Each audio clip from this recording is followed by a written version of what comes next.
Gamers and Bloodborne. Welcome to another co-stream. I'm here again with Hark from K&A. Okay, so if you all remember on the last co-stream, we're gonna play this game.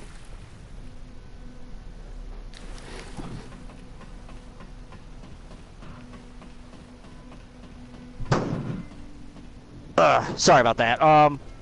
But yeah, if you remember what happened the last time,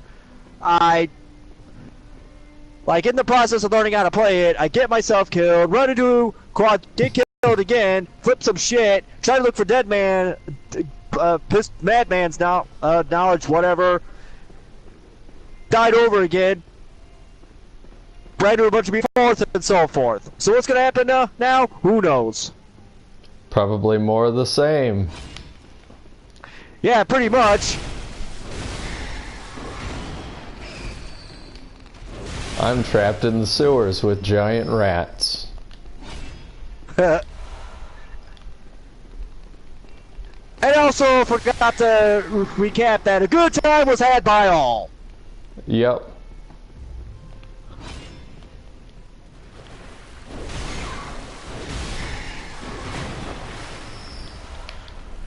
Oh, I just found some madman's knowledge. I know where one is now. It's just gonna take some fighting to get there. So this first area that we're in right now, this is basically the devs asking whether or not you're going to pussy out from this game. They throw everything at you in this first area, and if you beat it, you're prepared for the rest of the game.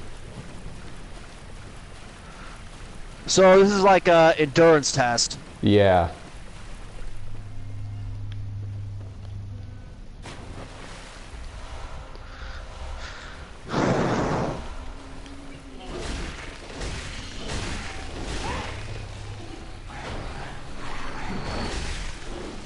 So I think the goal of this stream, like last stream went for a long time, I think the goal for this stream is we're going to get you another bell, and that bell will allow you to get into my world. Then if you die in my world, you don't lose anything, because you're just a cooperator. So I'm thinking that would be good practice to come into my world. Yeah. One thing I noticed when playing with Austin is that when we do things co-op, it's double the souls or double the blood echoes, because we do each other's worlds right after the other. So then we get double the XP. And also double the frustration. Yeah, sometimes.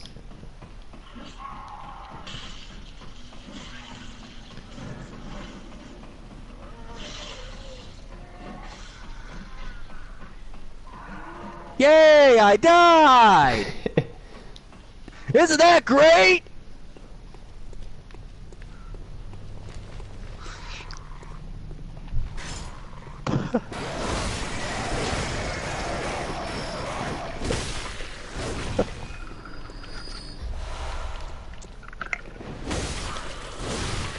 So one thing that, oh, I found some more madman's knowledge. Wow, there's a lot of it around here. So one thing that is important about each weapon is that R1 are your standard attacks. Uh-huh. And R2 are your heavy attacks.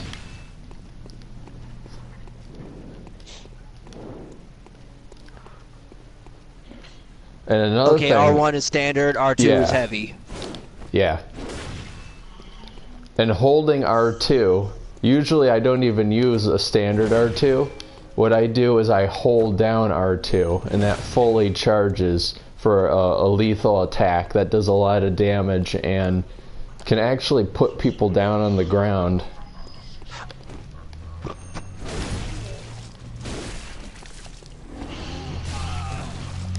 Hey, you're right. Yeah. Nice.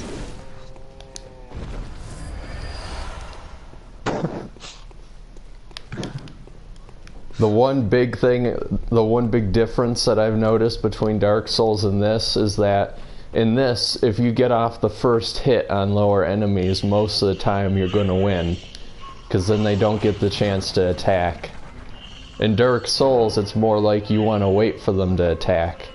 And then while they've overreached with an attack, that's when you hit them. But in this, it's all about being aggressive.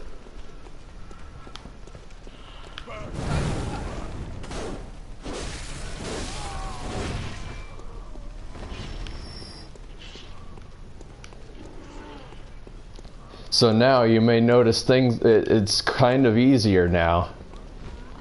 Because now you got some more attacks you can work with. Yeah.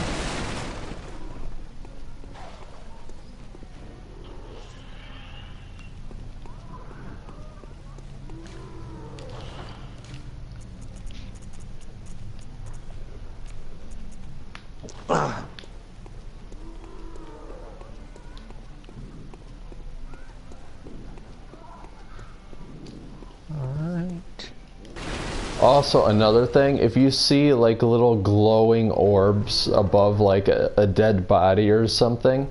Yeah, search them. I found that out. Yeah.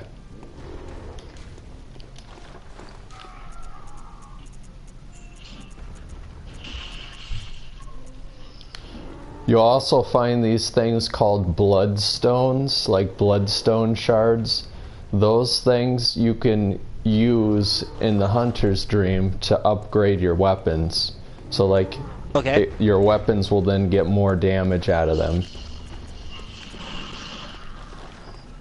And I think it's inside the workshop up the stairs in the hunter's dream. There's like a Please don't kill me! Please don't kill me! Please don't kill me! Damn it! I told you not to kill me!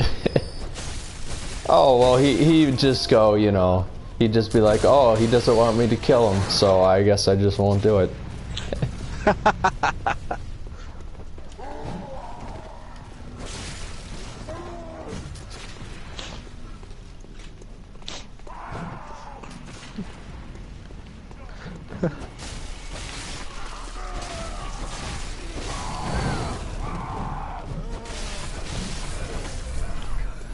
Yeah, for anyone watching, this is definitely an unplanned stream. I just got on here and just started doing Bloodborne again just because I'm getting re-addicted to it after playing it with Optimus before.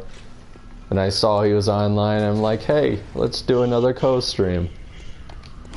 Shoot, all I was doing was catching up on videos from the Nostalgia Critic on YouTube. Uh-huh.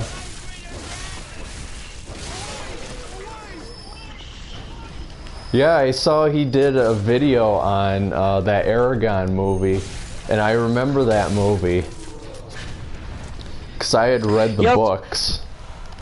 He also had a cameo appearance in the Angry Video Game Nerd movie. Uh-huh. Believe it or not, I actually have that on Blu-ray. Please don't kill me! Please don't kill me! Please don't kill me!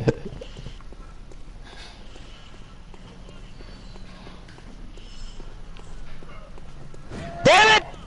Doesn't anybody ever listen? I told you all not to kill me! Quit killing me! Well, remember what we said in the last stream, that they're pretty much all just high and they're out of their minds like Shaggy. So they have no idea what's going on. Hell, people that are watching this are probably thinking I'm out of my mind right now. Just the way that I'm screaming at my TV.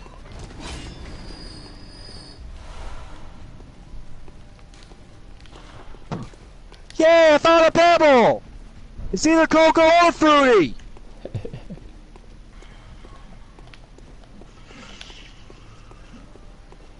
I rarely use pebbles, but you know what? That might actually be useful, because when you use a pebble, you throw it at someone, and you can actually lure them away from a crowd. Well, I don't know how useful of a weapon they are here, but as a kid, it was the perfect breakfast cereal!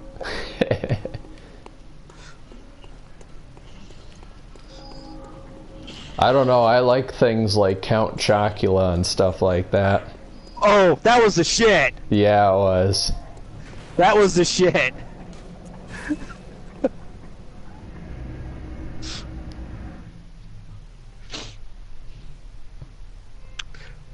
I will not get killed. I will not get killed. I will not get killed. I will not get killed.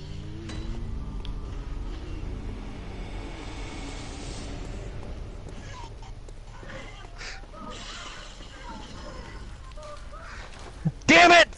I got killed!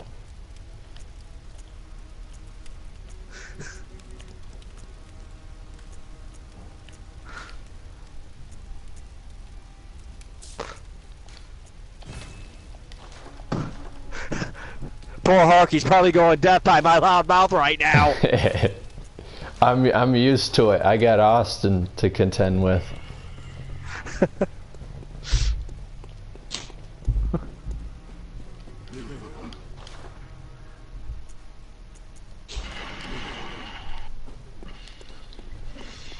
Welcome. I kind of screwed you over last stream because I had you summon me with your only madman's knowledge. So Yeah. I could have had you bought that other bell and then you could join me on like infinitely. Yeah. Very well. Hey, Not only neither one that, of but us you knew what can't we were level doing. up. Yeah. Well, neither one of us knew what we were doing back then. Yeah.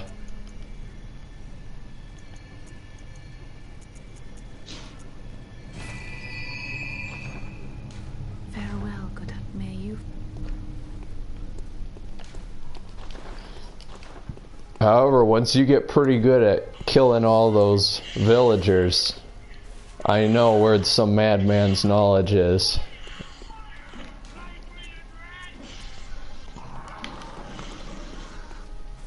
Yeah, it's almost like Gauntlet. Mm-hmm.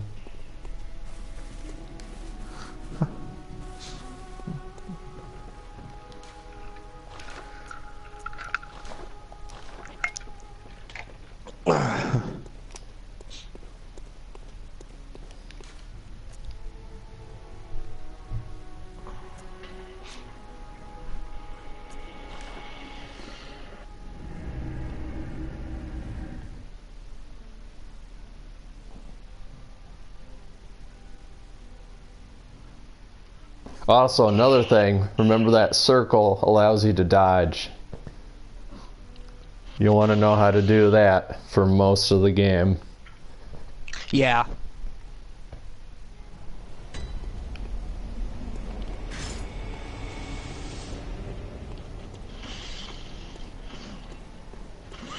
The one thing that's really helped me with games like this is that even after I've beaten it, most of the time I'm still like really bad at it.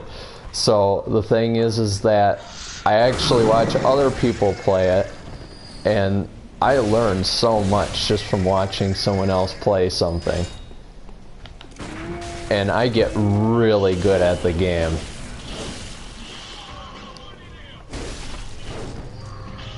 That's how I am with most games. Like, I do World of Tanks a lot for like, I've been doing it for like 4 years now. And I watch all these different Twitch streamers play it. And just watching them gives me so much knowledge on the maps and the game mechanics and what you can get away with and all this stuff. And it just, it helps out so much. And I just get so good at these games by doing that.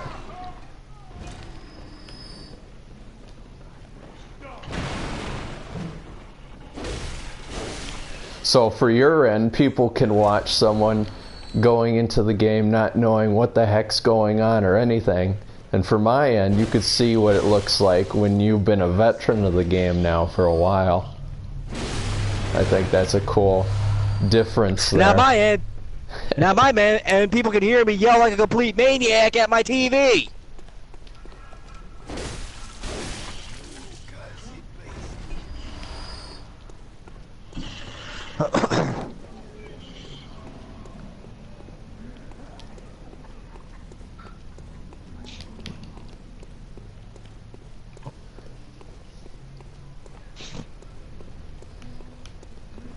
I don't know if you've noticed or not, But I've been keeping completely quiet about what's going on, what the story is, why you're here, and where you need to go.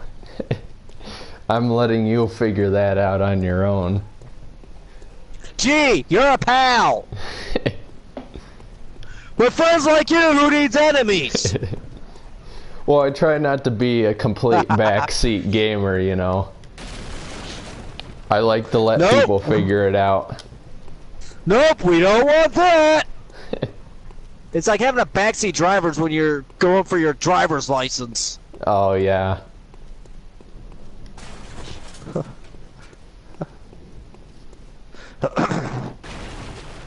Right.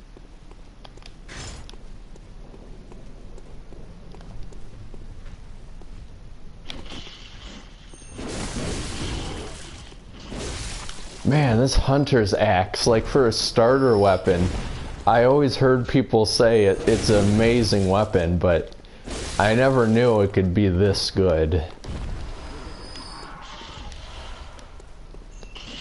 The saw cleaver is also really good. I think that was my starter weapon for my first playthrough, and I used to use that a while.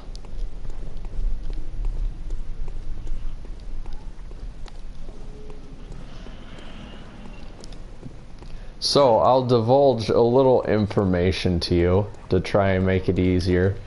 There is a gate on the left of the lamp that you respawn at, which should be like the central Yarnum lamp up the ladder. There's a gate you can't open on the left. If you find a way around the bridge, across the bridge, instead of running all the way down the bridge to that first boss that wrecked you before, there's actually another path down the bridge that goes into a building, and then around that area is the other side of that gate. And then you open the gate and it's a shortcut.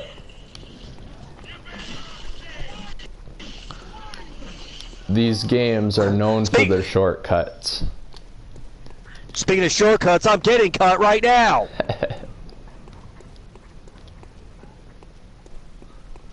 Yeah, I got cut good!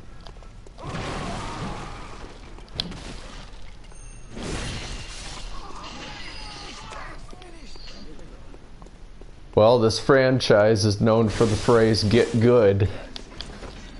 Yeah.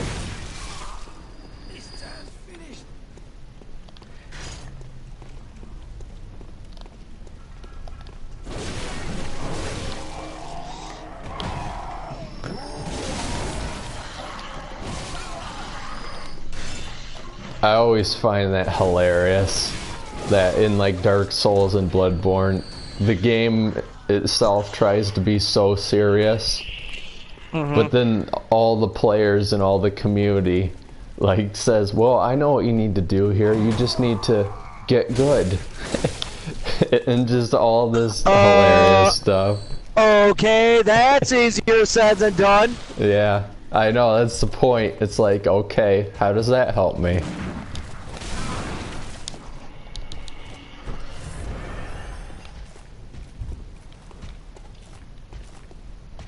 Does not open from the other side. Okay, thanks for that useful information. Big axe guy got me. Big axe guy? What the fuck does he think you are, a fucking tree? Well, he chopped me like one. He used his spin to win move. Oh,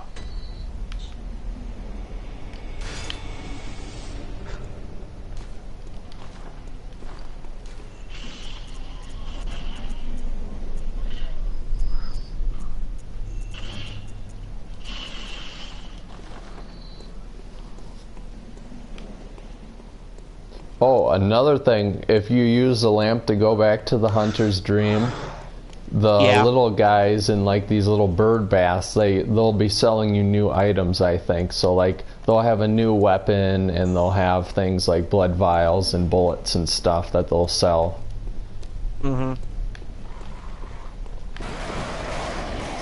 And since you can't level up, you don't need your XP for leveling.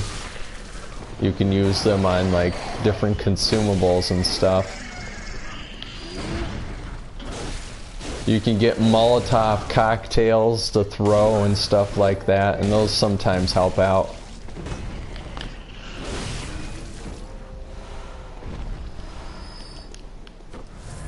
Or you can drink them, you know. Yummy! You may need a few cocktails after this.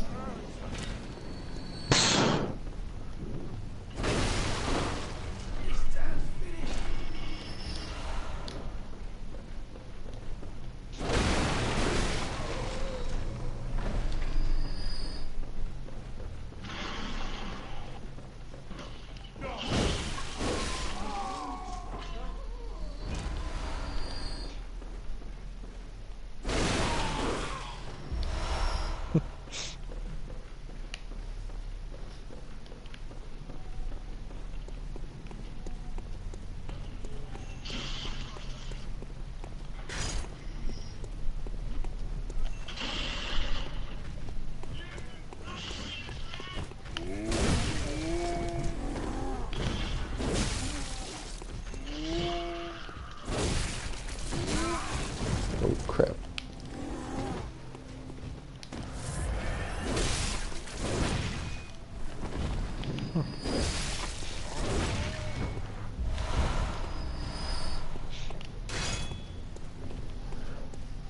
This area really, it like throws everything at you. Every type of enemy, every type of boss. The two bosses are like the main enemy types you'll fight in the game.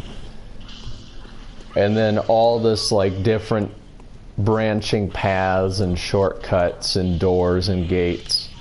Like they're really showing you everything.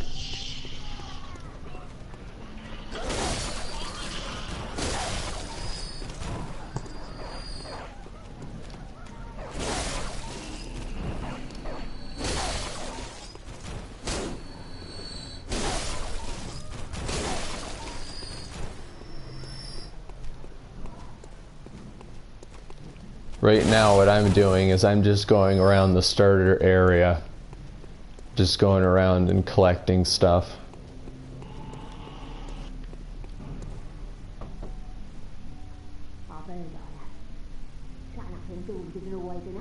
Well, if you wanted to stop your ass, it wouldn't be in this mess. You're obligated to help me, you hear? Are you going to tell me you're not? Still a no. Good for nothing. No respect for the enemy.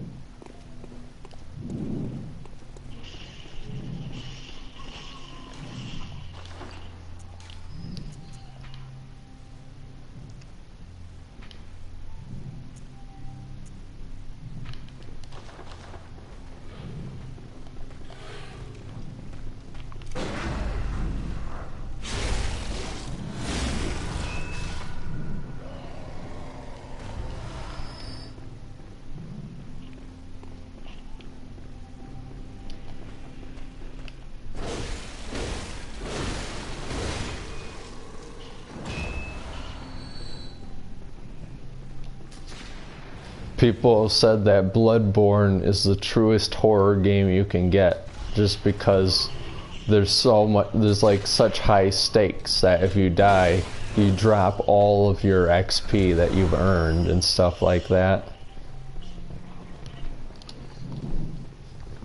You're filled with dread at the prospect of having to go someplace, and then you realize, oh no, all those enemies are back and stuff like that. Yeah, it's definitely no Castlevania. Uh-huh. I know, not the greatest example.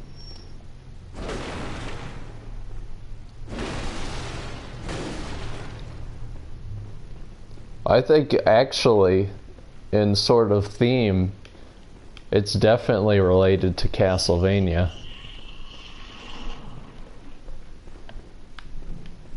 Except instead of vampires, there's a lot more going on. Actually, I take it back. This Bloodborne could probably pass as a somewhat modern-day version of Simon's Quest. Uh-huh.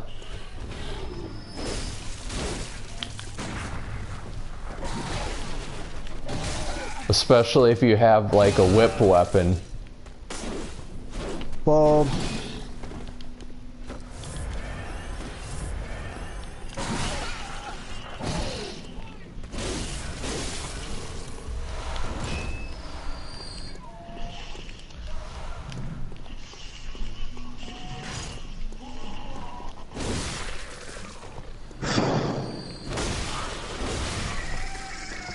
Newsflash, I died.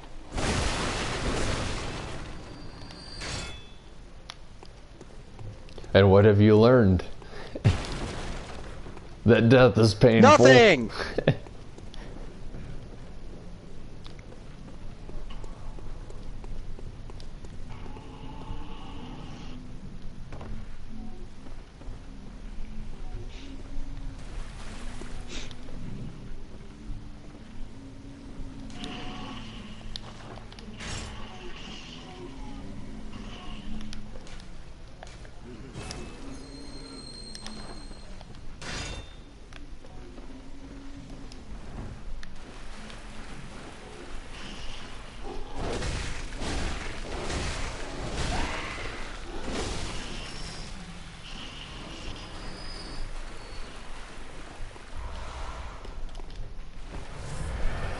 Well, I think the only sound bit of advice I could give you for all those different villagers is basically, if they're in a group, just try to take them out when they're separated. That's really all I can say. Yeah.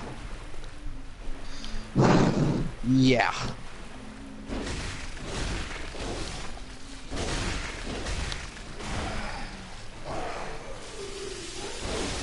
That's the thing I don't like about Dark Souls 2. Like, you were watching Dark Souls 2, me streaming that, and it's like, even the bosses are just crowds of enemies.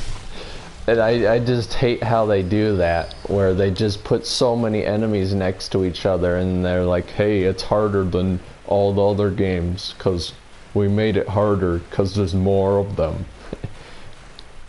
It just that isn't good game design.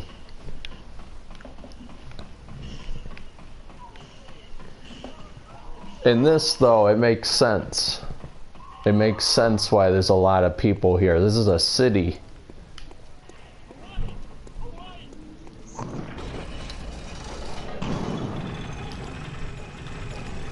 Everyone's out on the hunt, hunting for beasts. But unfortunately, they haven't noticed that they're becoming the beasts. And now it's time for the true hunters to come out and kill them. Oh! We're out hunting for beasts? I thought we were out hunting for wabbits. Those two.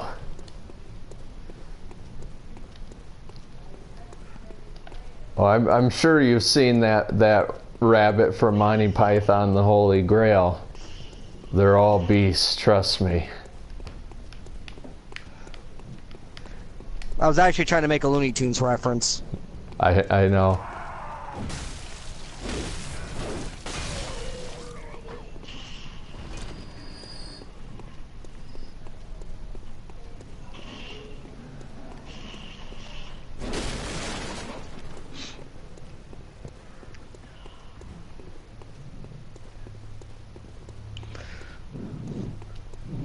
Okay, I will not.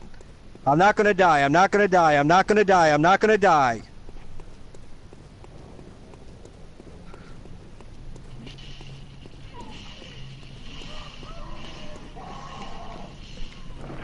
Well, so much for wishful thinking.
Alright.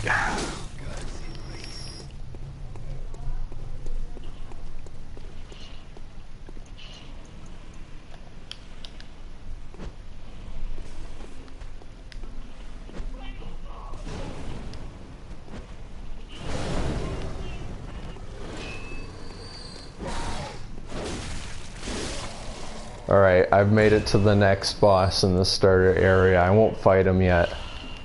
But I've cleared out the place, I think.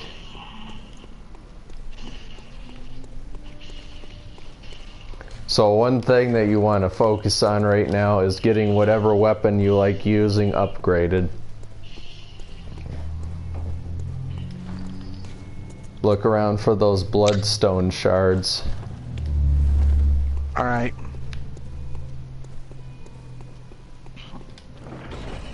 Sometimes it's just a nice rest to just go back to the hunter's dream and then you just look around and see what you can do there.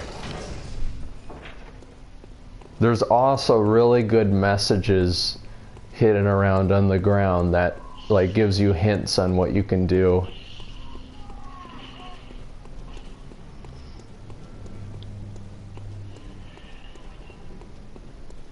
Yeah, I think I've cleared out everything. Maybe not. I think I might have missed one thing.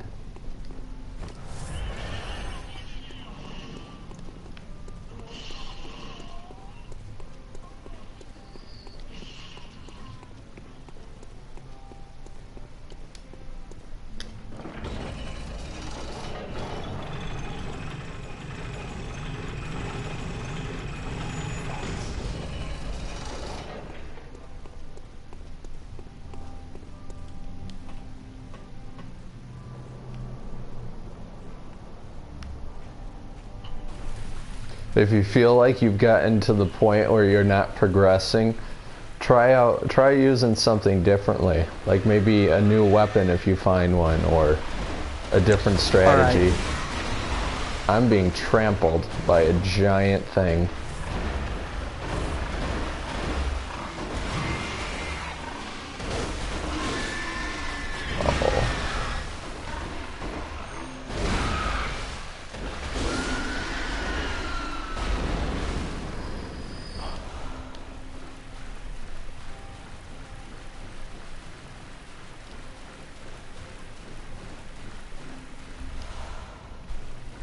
Also, another thing that I should mention, if you find these things called cold blood dews, those are things that you can use and you break them and they give you like, they're basically just like an experience bundle where when you use them you get a whole bunch of points that you can spend. So it's kind of like the safe version of, instead of killing an enemy and getting the XP, you have it in your inventory to use at any time to give you some extras.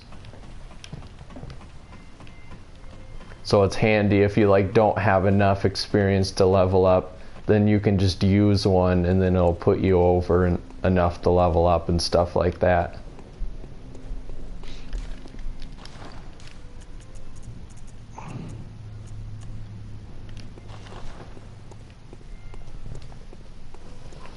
So I'll let you know where those Madman Knowledge Skulls are. They're actually in a building, down at the bottom of a building, but they're all the way on the other side of this area.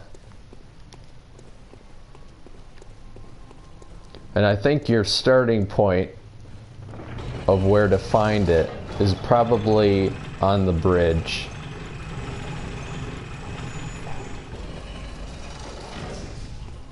So practice fighting your way up to the bridge. All right.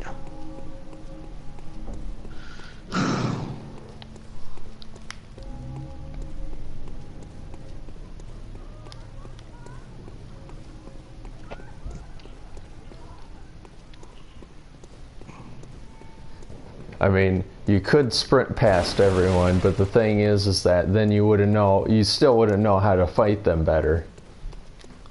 Yeah.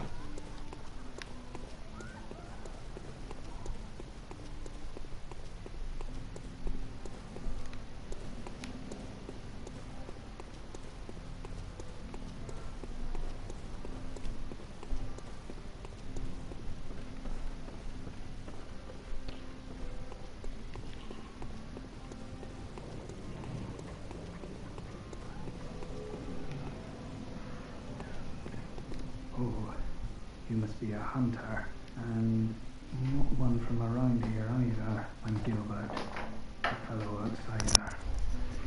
You must have had a fine time of it. Yarnum has a special way of treating guests. Well, I don't think I could stand if I wanted to, but I'm willing to help if there's anything that can be done. Whatever your reasons might be, you should plan a swift exit. Whatever can be gained from this place, it will do more harm than good.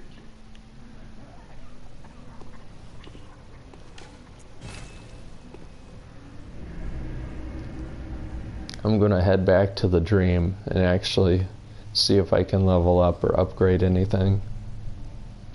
Alright. I just got out of the dream. I'm going back to where I was before. I'm gonna try to get some more practice fighting more of these enemies. Alrighty. Gauntlet style. Gauntlet style. Welcome home. What is it? Very well, let.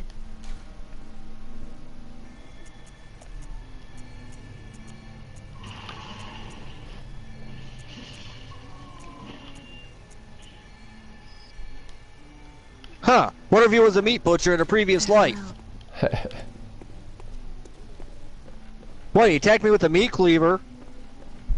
Well, he probably was a butcher. He's just decided to join everyone in their festival. Yeah, probably decided he needed a new profession.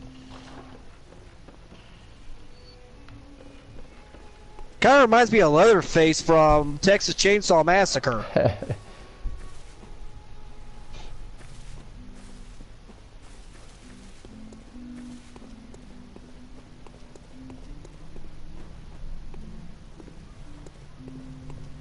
Okay, keep going, keep going.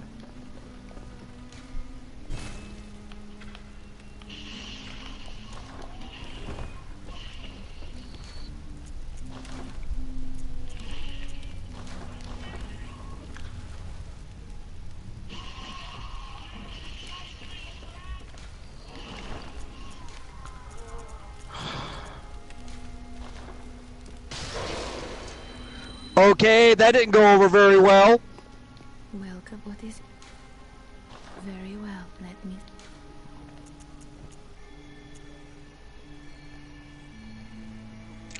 Hell, with the way this is going, I'm probably putting everybody to sleep. Farewell, good. You won't even realize how good you'll get at this game.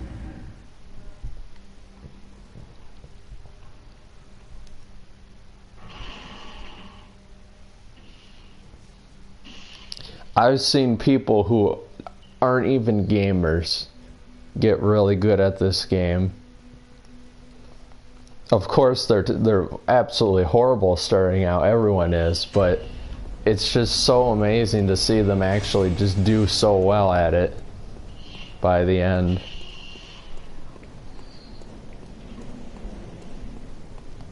So, I mean, and you've got experience of gaming, so it would take you even less time. Yeah, you would think, but it seems like it's taking a hell of a lot more than it should.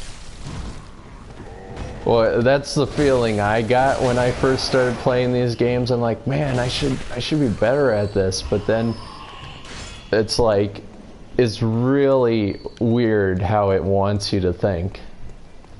Eventually it just clicks. And then you get really good at it.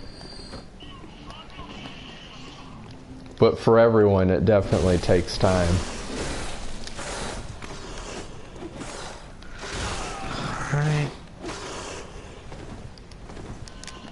A lot of the time, it's actually just memorizing the different attacks of enemies.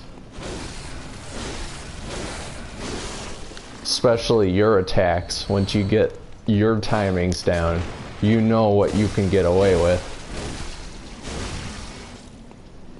Alright.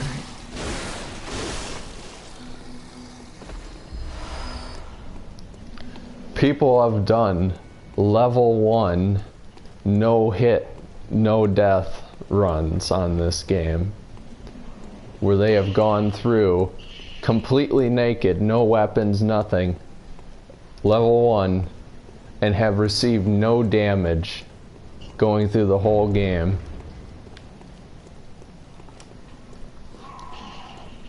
So that always gives me hope when I'm playing it and I'm struggling not to die, because I think, okay, well, this person did it without taking any hits throughout the whole game while being level 1.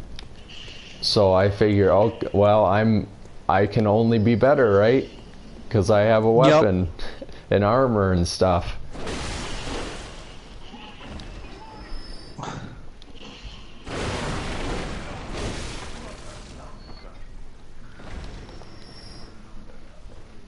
Some of these games, though, it's like, it feels like it's impossible not to get hit by some stuff. And I'm like, how could you possibly do a no-hit speed run of this one? But somehow they do it. See, for the most part, I worry about trying not to get hit. Yeah.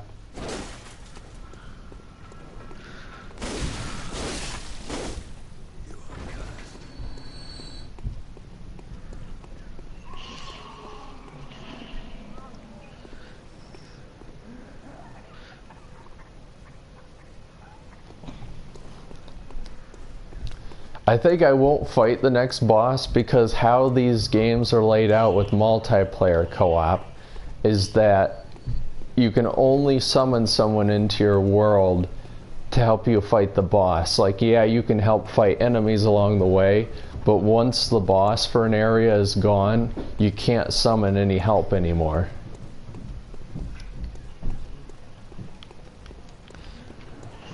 So I'm gonna wait.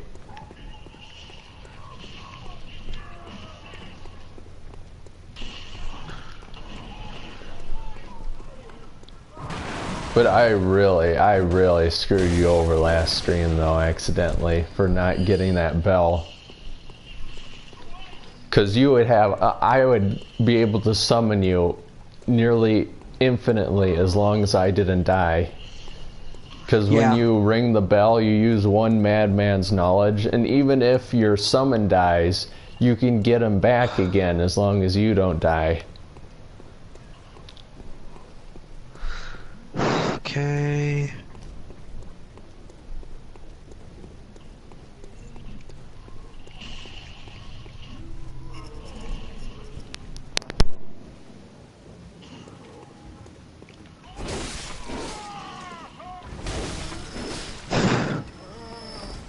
Well, it was fun while it lasted.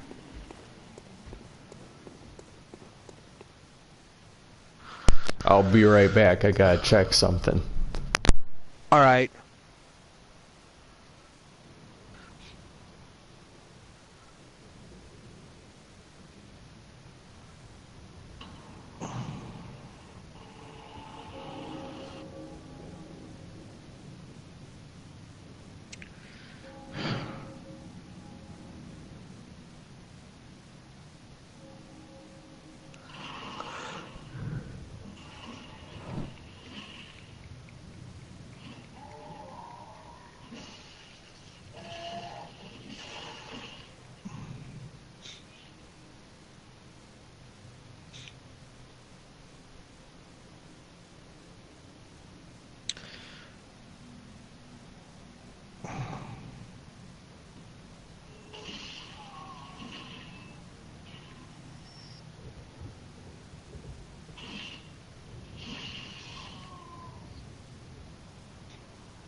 And I'm back. Alright. I had to check to make sure that video was uploaded and then turn off the internet for that computer.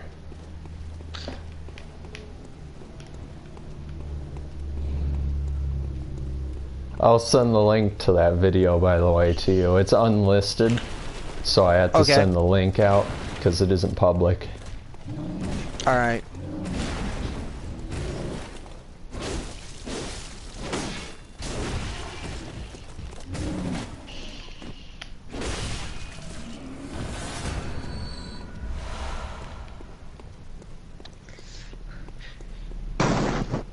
So anything new happening?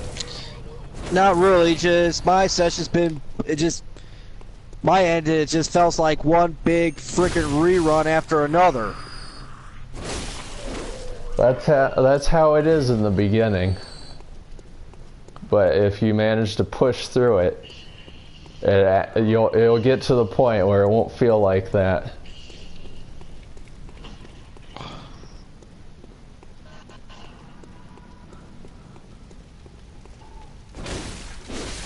Oh, another thing, when you die, like I said before, and you probably realize, you drop all your experience. Sometimes it'll be on the ground, and it'll be like in a little red puddle with like a red light coming up from it, and you pick it up. Yeah, I know. Yeah. I think we went over that the last time. Yeah. And then other times, the enemies have it, and they have like glowy eyes. Mm-hmm. And big surprise, I died again.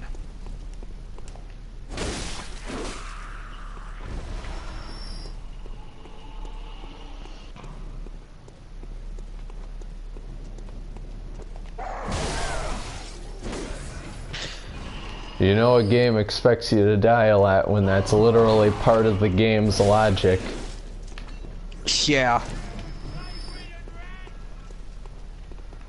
It's like in Dark Souls, you're literally undead. You literally cannot fully die. You will always come back. I don't actually know about this game. I don't know what the explanation is in this game.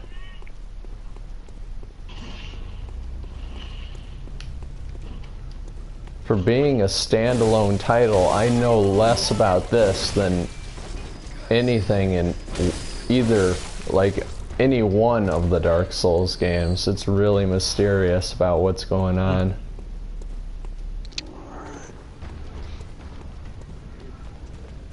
However, I do have the answers because I've studied this stuff.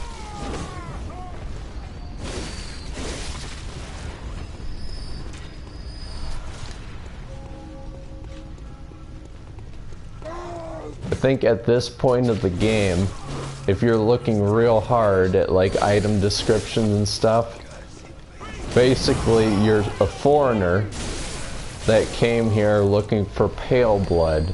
I don't know why we're looking for pale blood or what pale blood is, but we came here, had a blood transfusion, we lost memory of who we were, suddenly we're a hunter, and it's the night of the hunt in the city of Yharnam, and everyone's suddenly turning into beasts.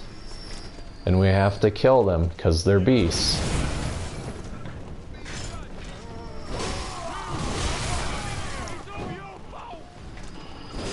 Kind of like The Walking Dead with beasts.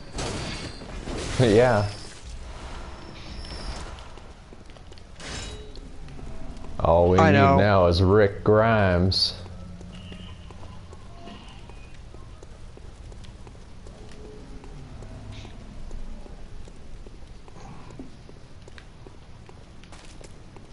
You know, I can't get into those newer episodes of Walking Dead. It's just too much personal drama.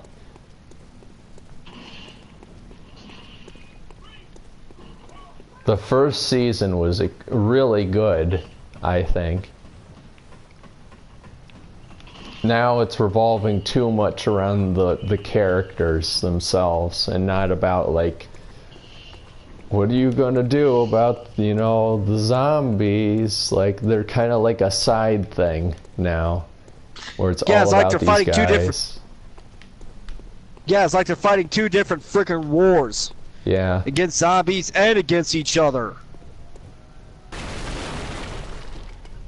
mean, that's kind of how it would be with like bandits and stuff, but I don't know if it would go as far as like you have people like, you know, Negan with the bat and all that, and like he makes for a cool character, but I mean, it's not really a zombie thing, you know.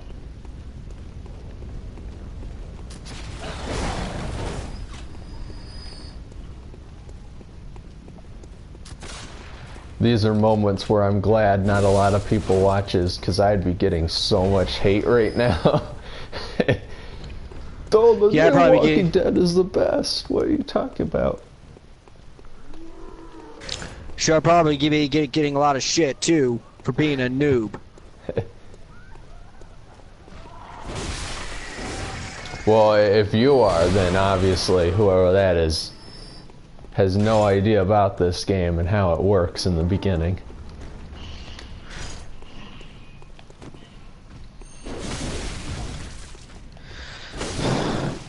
Yeah, well, it's not like the PS4 is the only console that I play. Mm-hmm. That's true.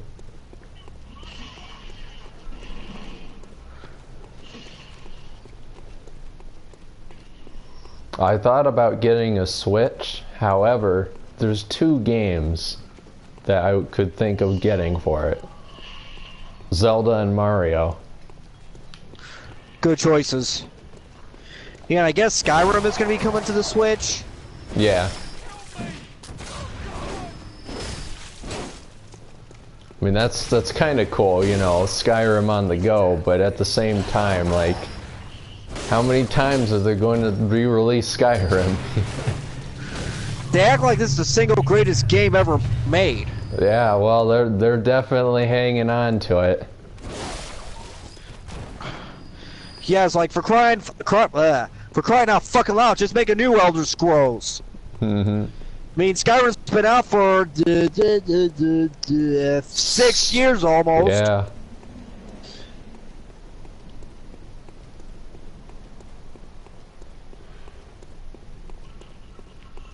Don't get me wrong, Skyrim's great and all, but I don't know if it's worth that.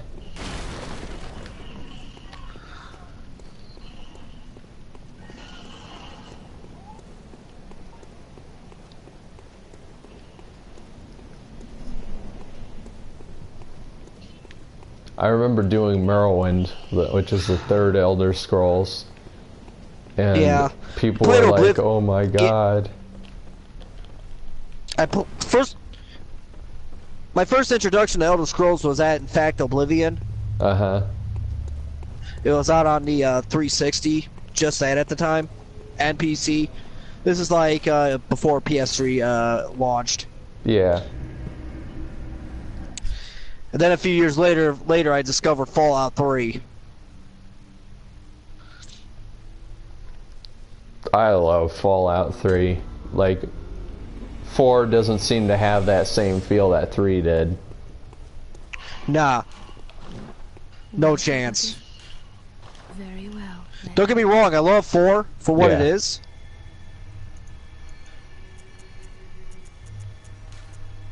But do I think it's a better game than 3? Nah, I don't know. Mainly because 3 is my first introduction to the Fallouts. Mm-hmm.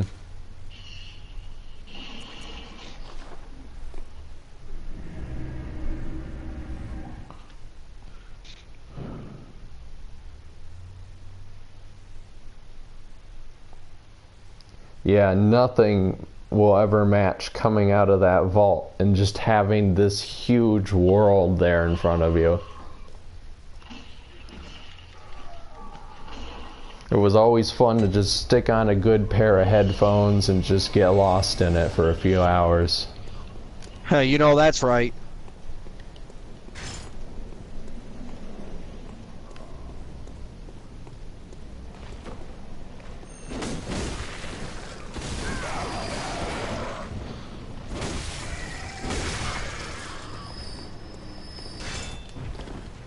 And meanwhile, you have this game where you can do the same thing, except it's a lot different. You can't just stop in a menu mid-combat and heal and use items. Nah.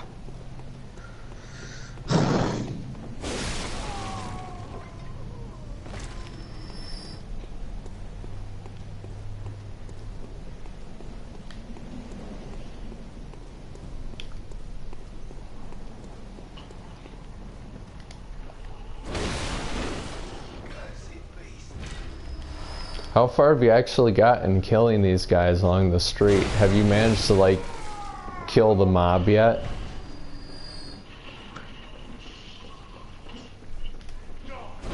Well, the only way I can do that is if I separate them and to the point where I can kill them one at a time. Mm-hmm. That's basically what you gotta do.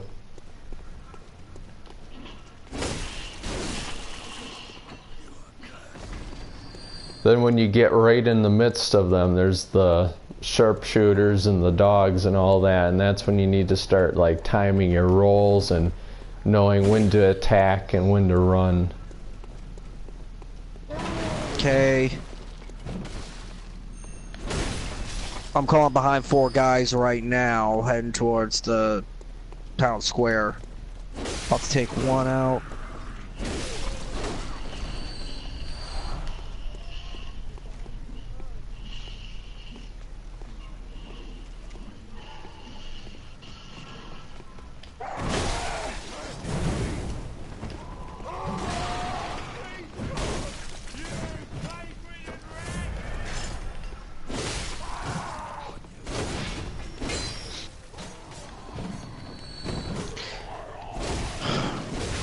Shit, I guess Ms. Metallic tried playing this at one time when it first came out, and she just couldn't get into it. She's a member. She's another member of my YouTube team. I'm just telling everybody that might be watching on your end.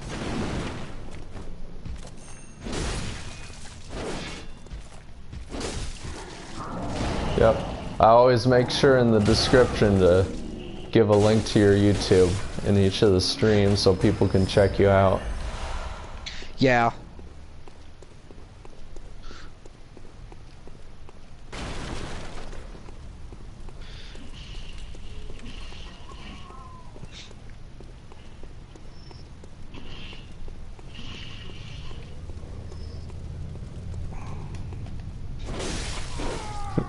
There's actually in the main game, there's one shield in this game, and it's basically just a bunch of planks strapped together, and it basically in the item description tells you only cowards use this for what shield can stop a beast's power. So it's saying like, yeah, there's no shields in this game, just get a gun.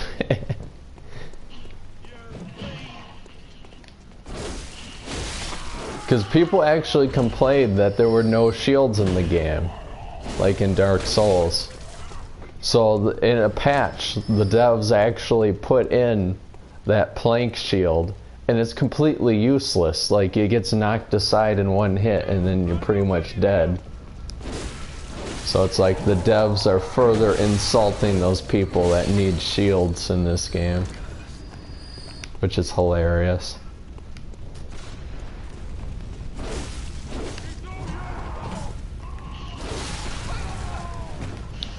Well, there's one thing that you don't have to worry about early game. Is basically you don't have enemy players trying to kill you yet. Yet.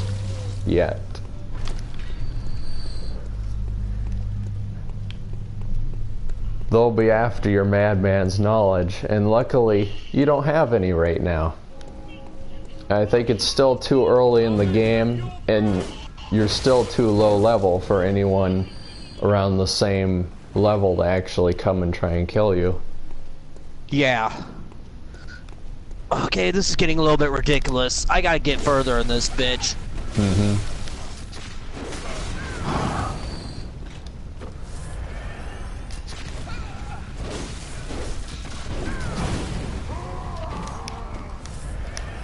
If the mob's giving you too much trouble, you can always sprint around it to the fountain area, because that's much easier to fight through up there. Yeah.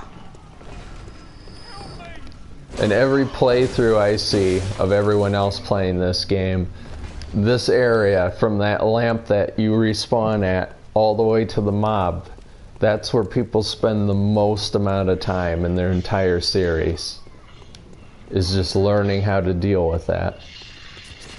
So I'm not surprised at all that it's taking us this long. Whoa, it's taking me a hell of a lot longer. I don't know. I've seen people go on for quite a long time. Like, we're in the second stream now.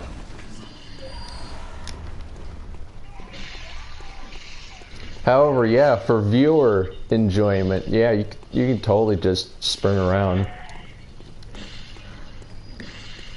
It's just the game's way of saying, hey, there's a lot of enemies here. You can try and kill them if you dare. Yeah.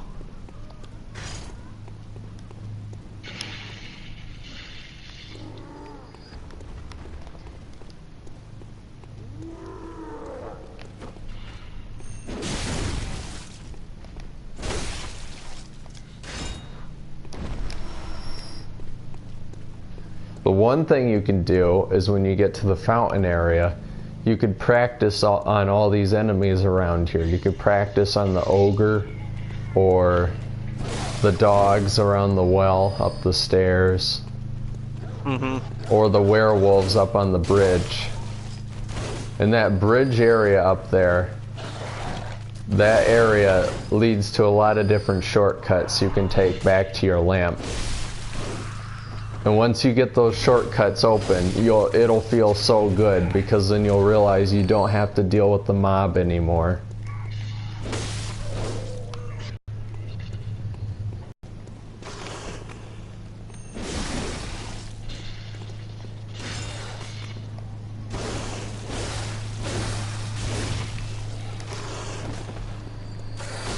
Ouchies. Ouchies.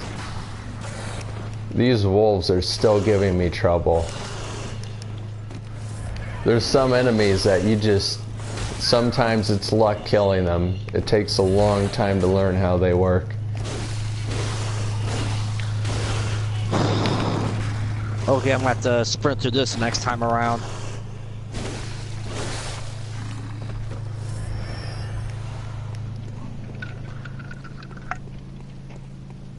You know what? You have up my side of the stream, right? No, I don't. Okay. I was gonna say, if you did, you could actually see where I am, and you can actually see where the shortcut is.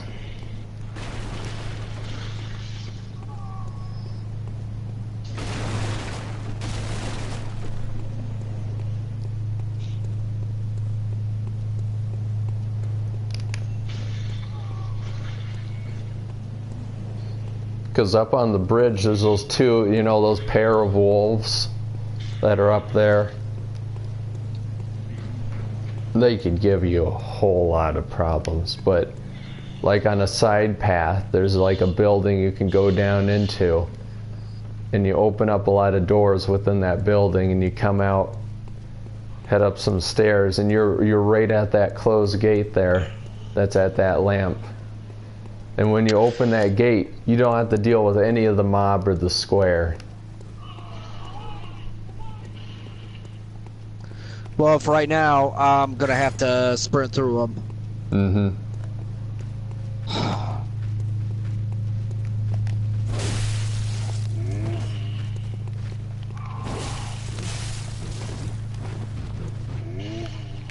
Once you get that madman's knowledge, it'll be a whole lot easier, because then you can join my world.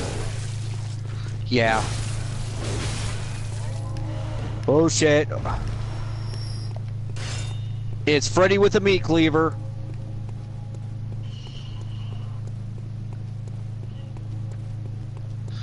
And we ended up taking each other out at the same time. Huh.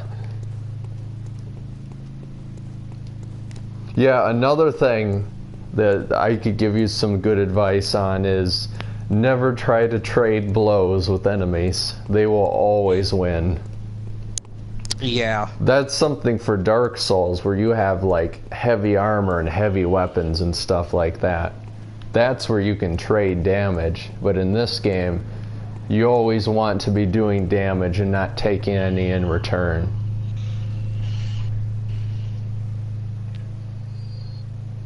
Thank you for dying. Have a nice day. That reminds me of Borderlands, where you die and then the respawn system says, "Thank you for dying. That'll be $30,000 for your respawn."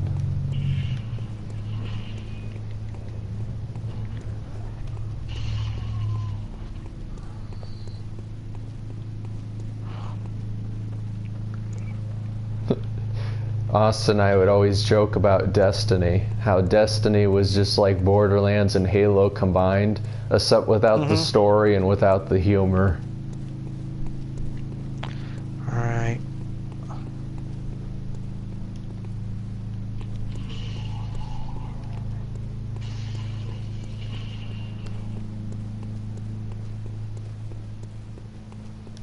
So you've been making it past the mob and then just exploring around there, dealing with enemies? Right now I'm up on the balcony. Mm-hmm. Trying to get around him. For now, at least. Yeah, I think for starter game, this area is actually more difficult than most of the areas coming up. I don't know why. I don't know whether the characters are too underleveled for this area, or just the general inexperience of this game. But it felt really tough when I played it for the first time. I was like, wow, this is much harder than Dark Souls. And then the next few areas was like, okay, this isn't too bad. Well, I've been putting this off, but I think what I really need to do is spend some time on this game when I'm not live streaming. Uh-huh. See if I can build my character up that way.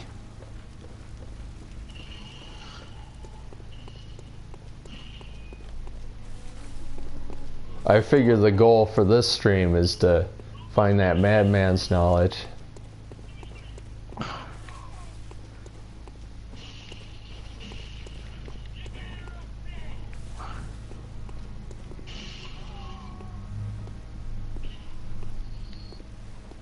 Welcome, what is...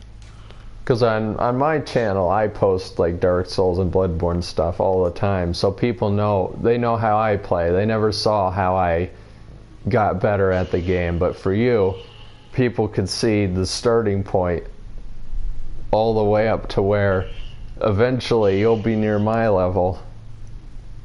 Well,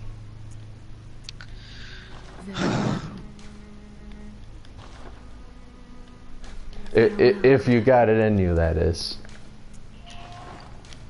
yeah, well, I guess we're gonna find out.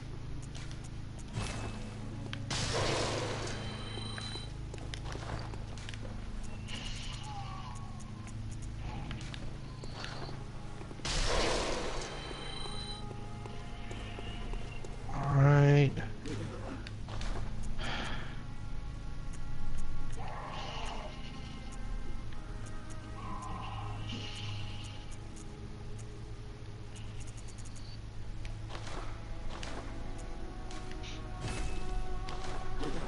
I wish I was able to drop summon some blood vials or bullets, but you can't. That was something Austin wanted, because when we would do this co-op, he would run out of blood vials and he would have to farm.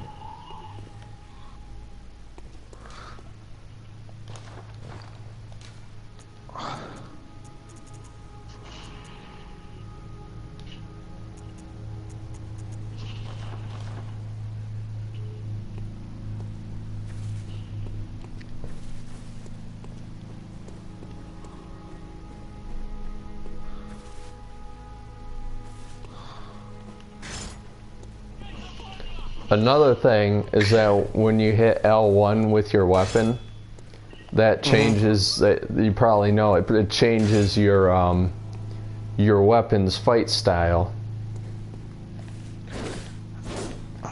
One is faster, and then if you hit L1, then it like unfolds, and then it's like longer range and stronger, but it's slower. Yeah. It's all about finding that right rhythm with some enemies. Like with the villagers, they attack pretty quickly. Sometimes they have a slow charge up, but most of the time they can swipe really fast, so it's always good to have your weapon in a form that swings fast.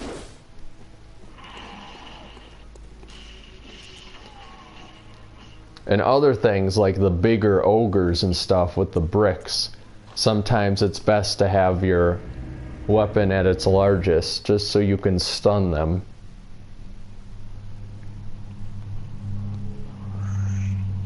The same with the wolves.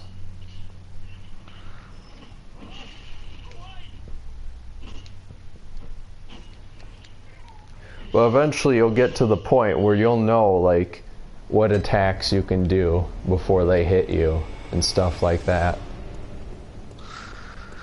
Alright. So in the beginning it'll feel like you're beating your head against the wall, but subconsciously you're actually learning how to fight them.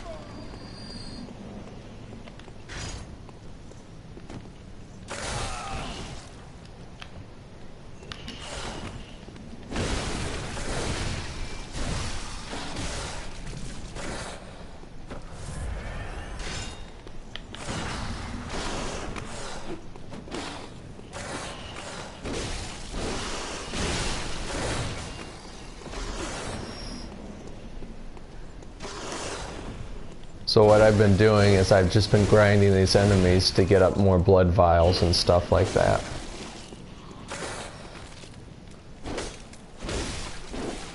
Getting used to how Bloodborne works, because I haven't been doing it. Been doing Dark Souls.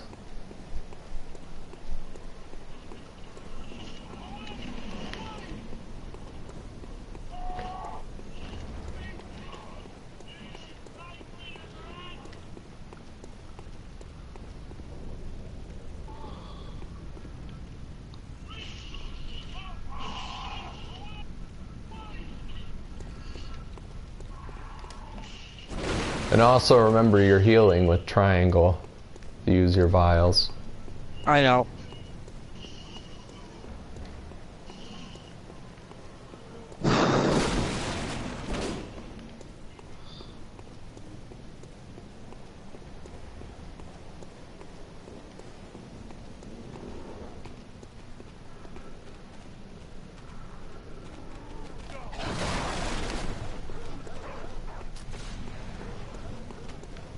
Once I'm able to summon you into my world, I'll be able to show you where you can get this outfit that I found, and also where you can find the madman's knowledge.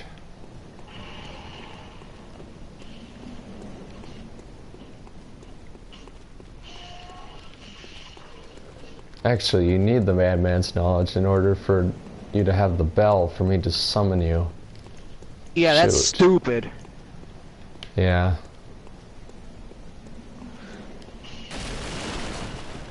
Well, you would have had the bell already if I had told you to summon me, and then I'm like, oh crap, I should have done that. It happens.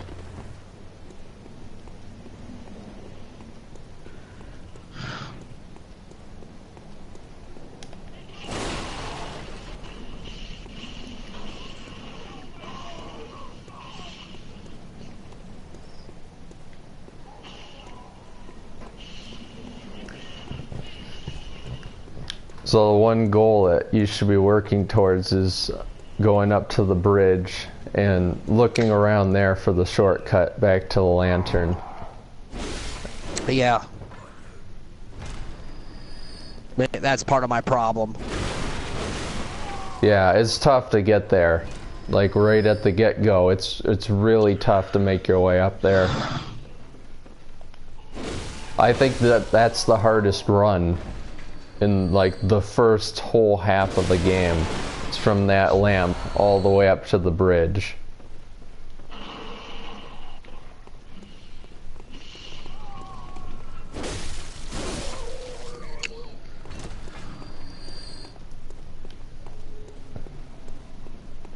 And people watching my end are like, well, you make it look easy. Well, no, trust me. I beat my head against this place for more than one playthrough. This is just experience at work here. And it's way harder than it looks. And I'm still dying. I'm still dying here. I'm not going through here without a scratch. I'm still getting beat up by these guys.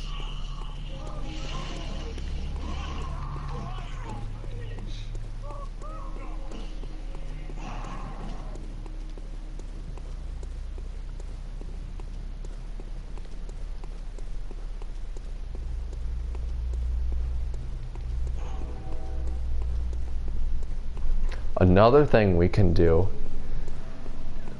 since it might be a while before you get to a point where you can progress past there, I could get Austin in here. And that could help out. Actually, no, he can't because you need the madman's knowledge. Oh, God. Yeah, that is stupid. Yeah, pretty lame. It's like they didn't expect you to know what to do with it at first, and then once you finally figure out what to do with it, you have enough to spend.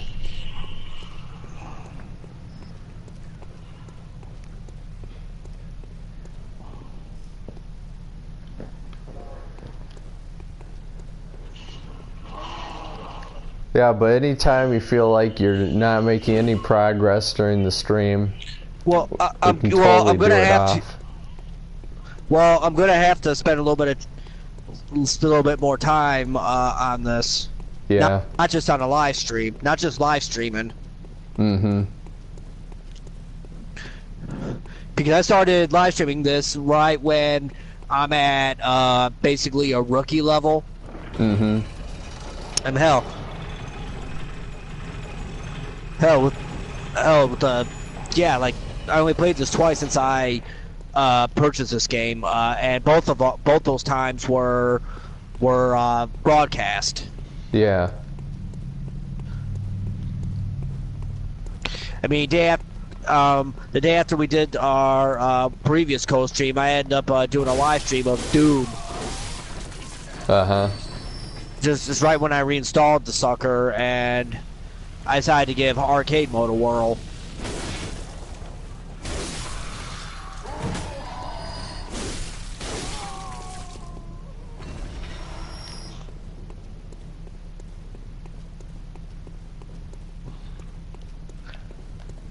Mob waits ahead. No shit, Sherlock! Some of the messages are hilarious. Like, right next to a ladder, right in front of a ladder, it will say, ladder ahead, and stuff like that. Like, the most obvious thing. Alrighty then!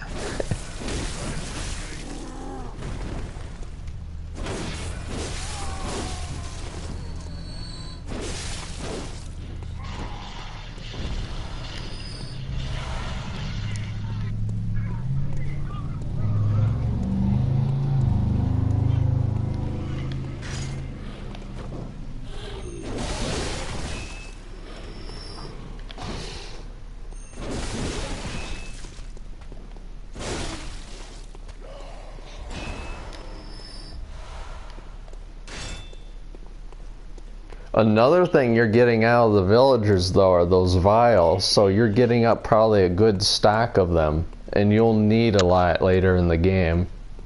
Yeah, hell, might as well...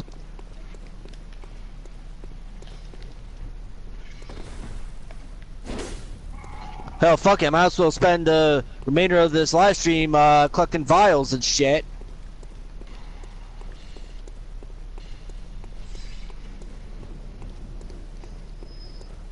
The wolves also drop those blood shards that you can use to upgrade your weapons, too. Yeah, if I can get to the wolves.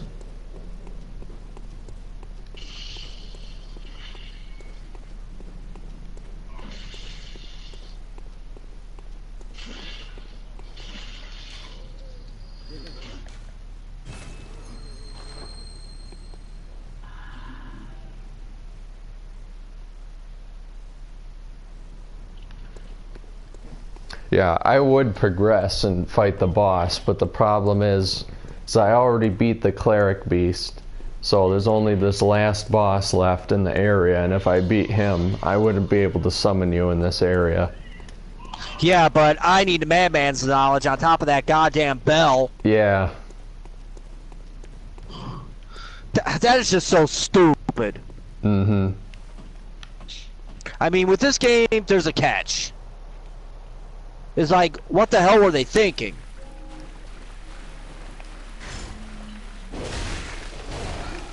I think that maybe they were thinking that we wouldn't know at this early stage that you can use it. So eventually you get further on and then you accumulate quite a bit of it. And then it wouldn't be such a problem. However, with my knowledge of what you can use of it, we kind of spent it, and now we're struggling to find more.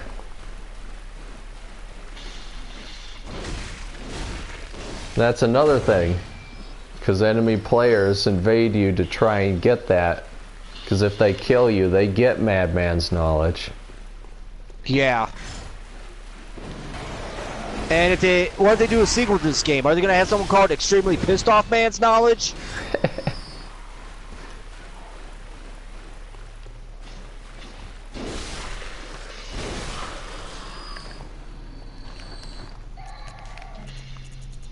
It might happen. Everyone was saying that they were going to reveal Bloodborne 2 at E3, but it never happened.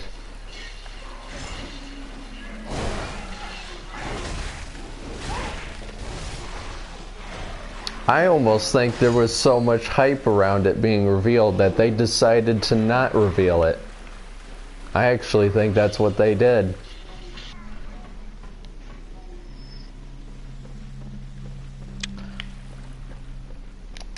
And it's pretty much been confirmed that there's no more Dark Souls coming anytime soon.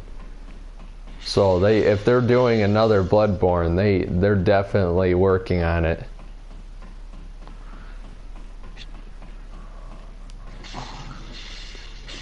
And when that time comes that it's revealed, the world will shatter.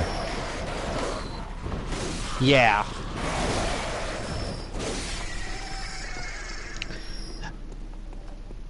Yeah, it's funny because last year they didn't do a brand new Assassin's Creed game, and I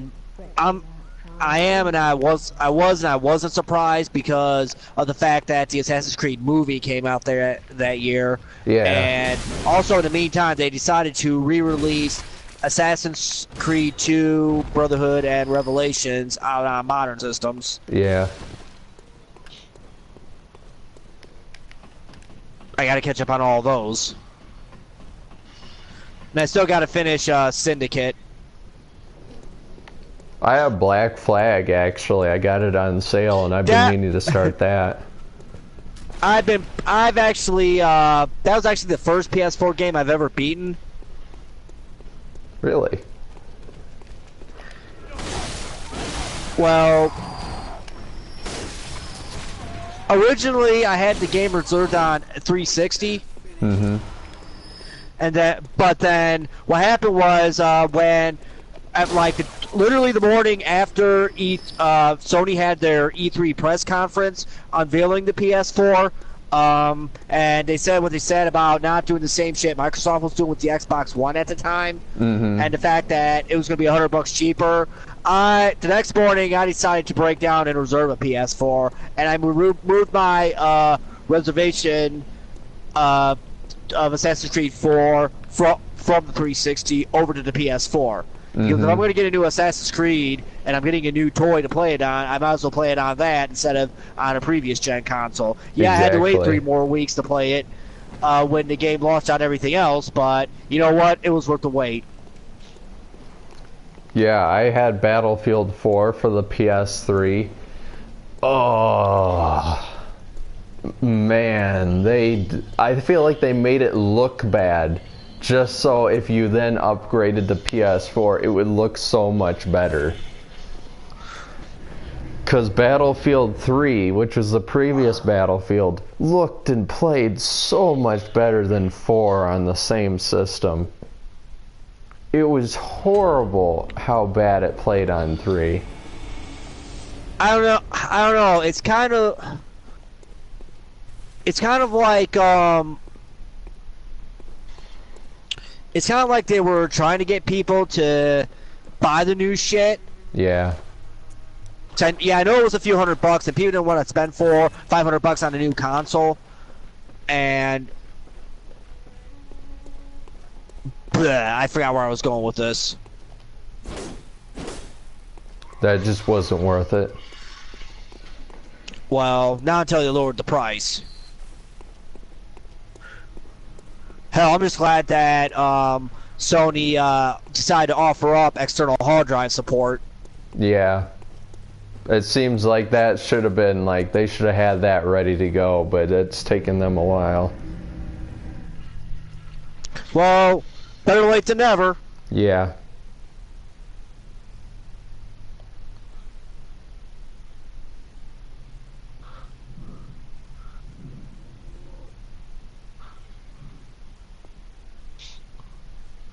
All right.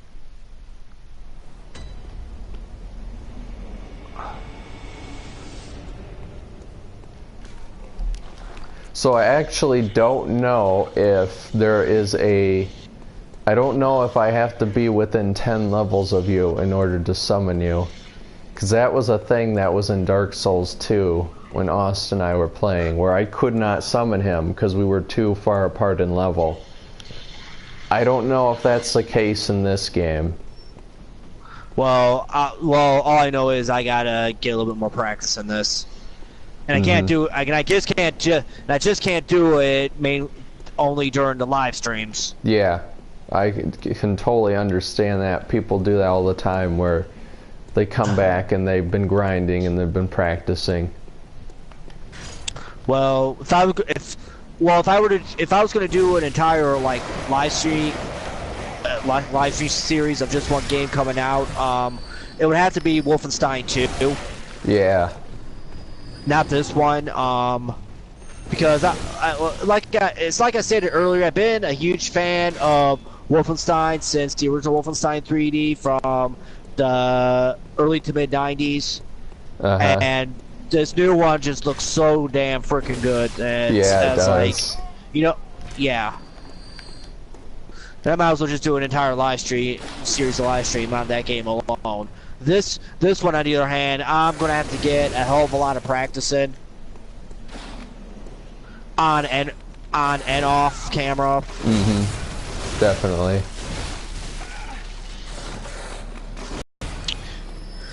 Speaking of which, I checked World of Tanks Stories was out yet. Not yet.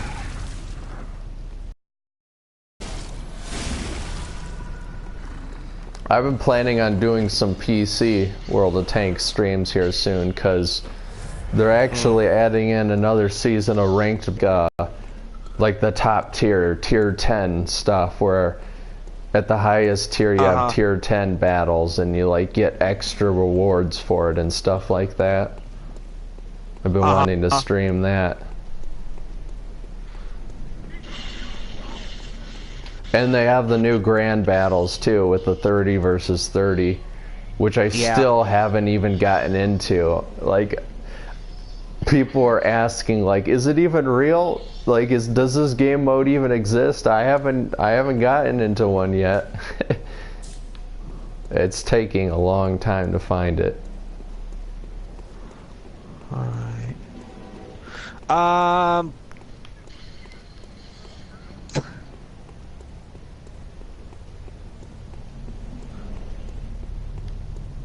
about to commit suicide here.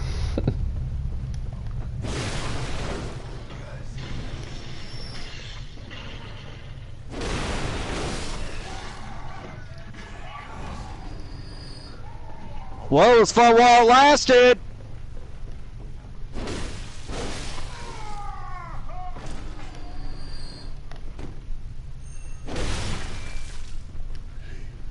Dude, I literally went right towards the crowd and started taking out, slicing at enemies left and right. Yeah, I know, that is fun, but then it's like, you don't last long. Yeah, you're like, that was stupid.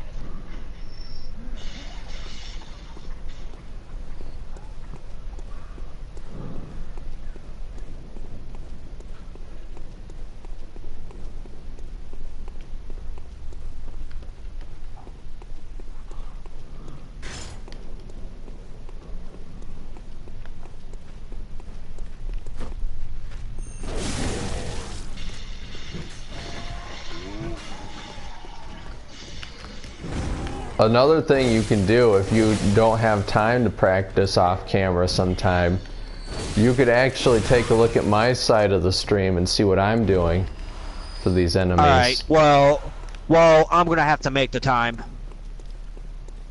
Yeah. Yeah, there's no replacing the hands-on, but sometimes you can learn a lot from watching someone else too. Yeah.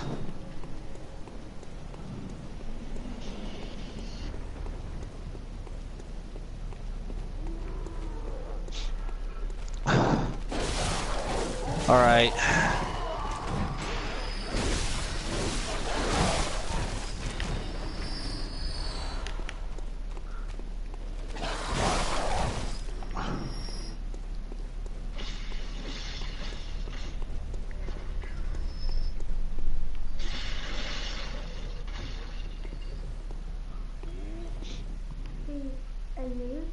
Are you a hunter? Can you just throw it from my All right. She never came back from See if I can get these four from behind. But now she's gone too. I'm all alone and scared. Really? Oh, thank you. My mum made this red jeweled brooch. It's so big and beautiful. You won't miss it. Oh, I mustn't forget. If you find my mum, give her this music box. It plays one of Daddy's favourite songs. And when Daddy plays it, you play it so he remembers. Not just sleeping off without it.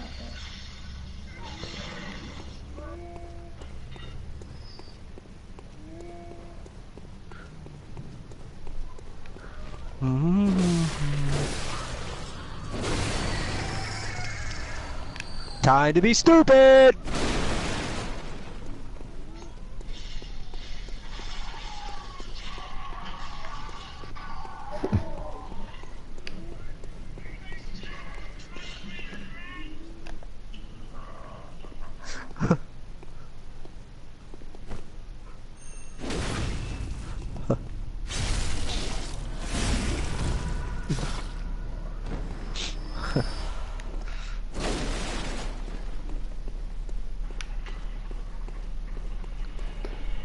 Maybe they'll get tired of killing you over and over and they'll be like, you know what, we'll just let them through.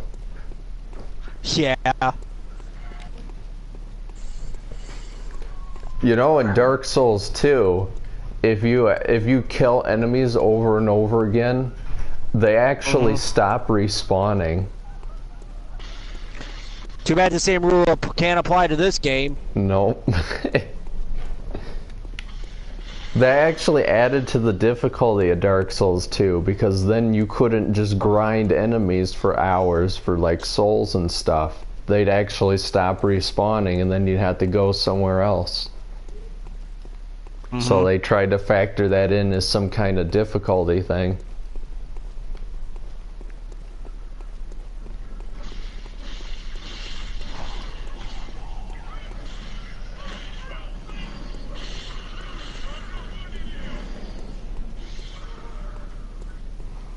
I felt like though Bloodborne would be more your style because it's all about attacking.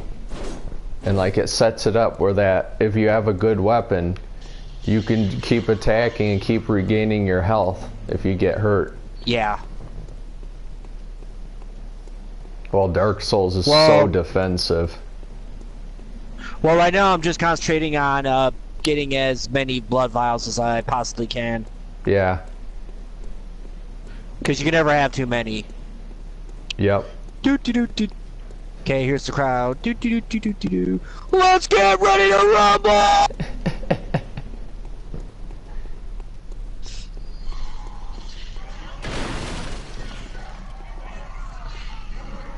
I can almost see it now.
I'll have to look that up if there's actually, if I have to be around the same level as you.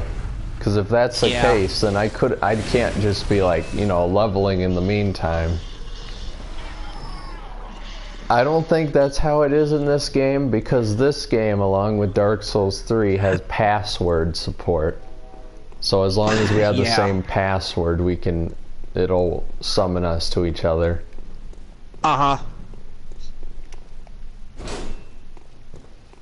In previous games, it was all about, well, you have to be, you know, in the same faction. And then another thing in Dark Souls 2 is, well, you have to have a certain ring on, you know, it takes up one of your ring slots. In Bloodborne and Dark Souls 3, they're like, okay, yeah, don't have it be a part of the game's lore, just put a password in.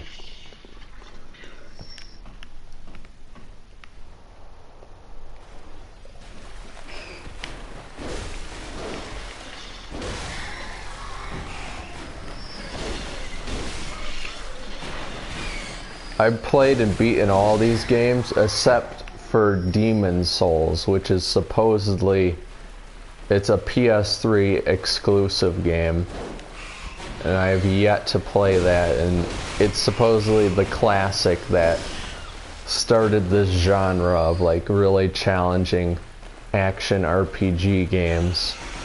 Mm-hmm.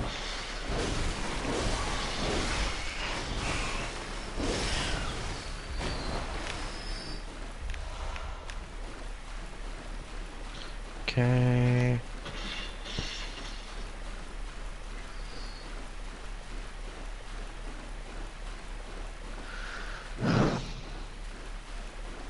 There's something about Bloodborne though that I just can't get tired of it. I could get tired of playing the other ones. Like, I may be streaming Dark Souls 2 a lot, but at the same time, once I hit that platinum, I'm not going to be touching it for a long time.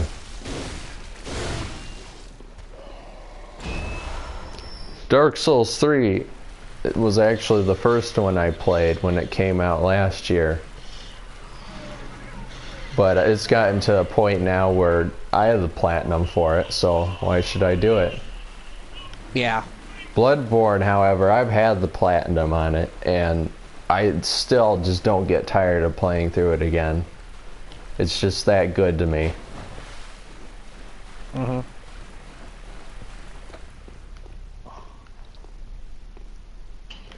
I could totally understand for a lot of people it just they don't get it. It just doesn't click, and then they never try it again. They never get far enough in it where it's like it makes sense to them. Yeah. I gotta get up and take a piss real quick, so I'll be right back. Alrighty. After these messages. Oh wait, I ain't got any sponsors. What am I saying?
Okay, now that I got that out of my system, now it's back to the show.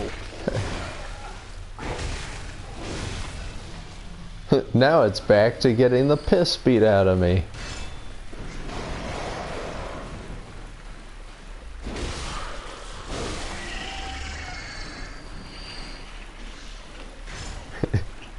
Boy, I'm keeping quiet about a few monstrosities here you'll have to come up against eventually. Yeah. The people on my side can see exactly what you're gonna have to deal with here.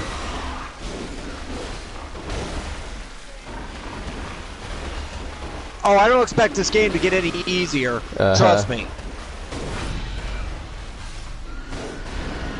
I mean, if I think it's a bitch now, imagine what will happen when I progress further.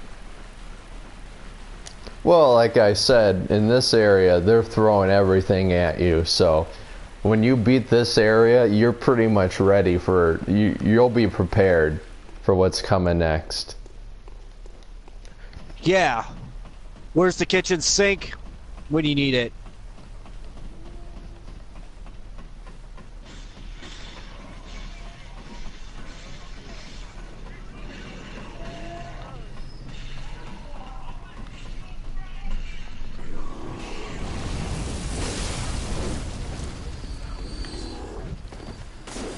Well, the bright side is I'm starting to get quite a few blood vials. Uh-huh. That's always good, because it really breaks the flow of the game when you're like, you keep trying against a boss and then you realize you have no more vials and then you have to go back and grind for them. Yeah. That's the one problem that I don't think they really thought that hard about. Nah.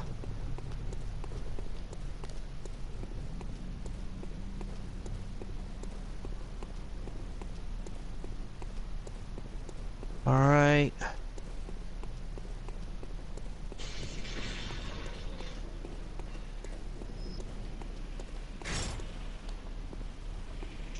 It's kind of like getting stim packs in Fallout.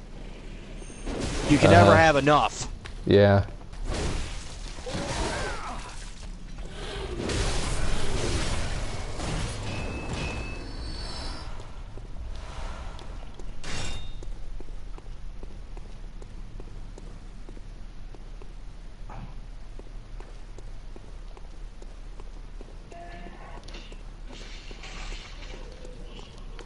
Actually, what I can do right now is while I'm in game and streaming, I can actually go and check to see on my web browser here whether or not I have to be within 10 levels. Bloodborne co-op requirements.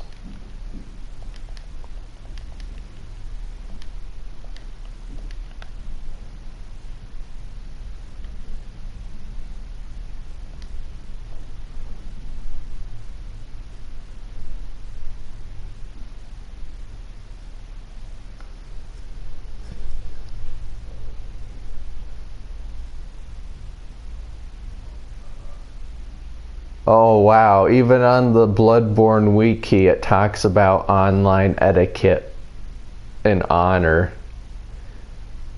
I thought that was just a community thing.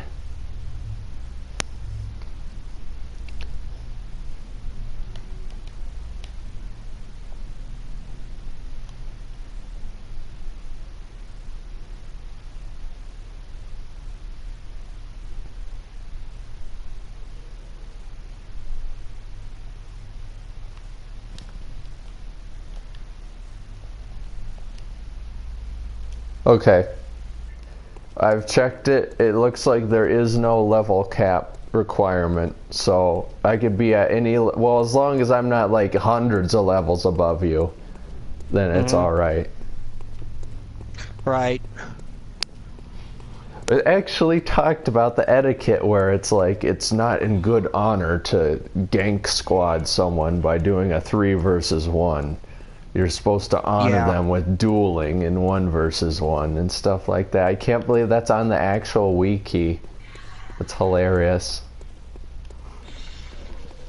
It's always a big thing in Dark Souls, or especially Bloodborne. I almost feel like it's more so in Bloodborne, where before you fight another player, you actually bow. There's all this etiquette involved. Huh, go figure. Yeah. Dark Souls 3 though is like in Star Wars, how Ben Kenobi says it's a cesspool of scum and villainy. It's basically what Dark Souls 3 multiplayer is, where it's just squads of 4 people just killing the invader over and over again. It's like there's no chance.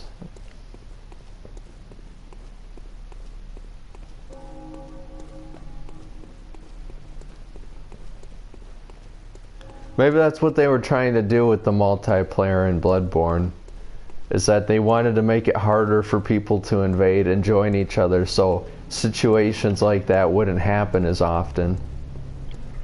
Yeah.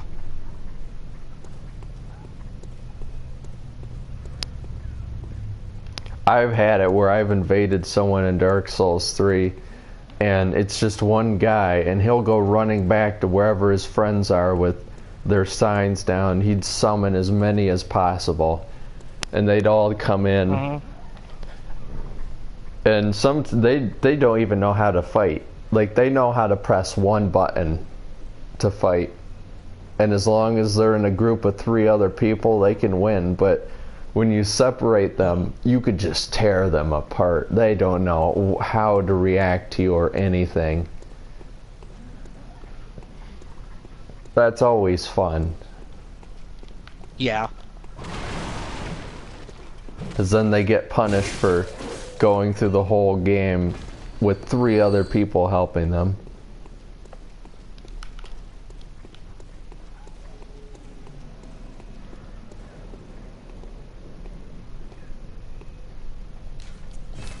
Alright, I'm going to head back to the dream and I'm going to upgrade and I'm going to level up.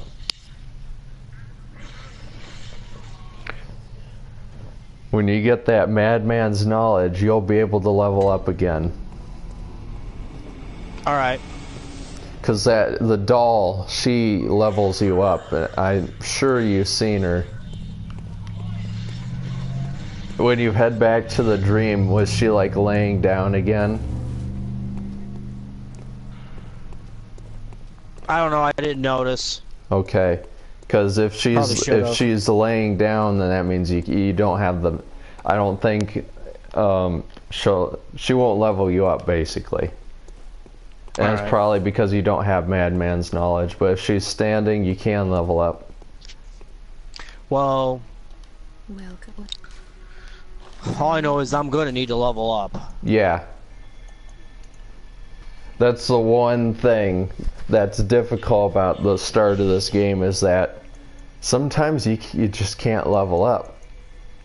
And then you're really stuck.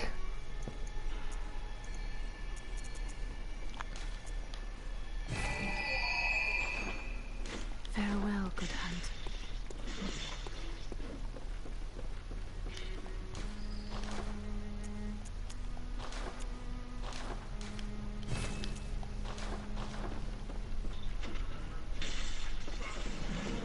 You'll get more stuff also as the game goes on. You'll get more things you can equip that'll make you better. Different abilities and stuff like that. Mm-hmm.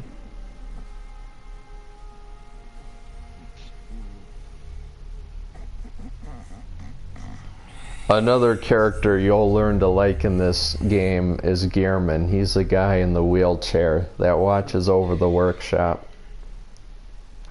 He's pretty hilarious. He's a pretty hilarious old man.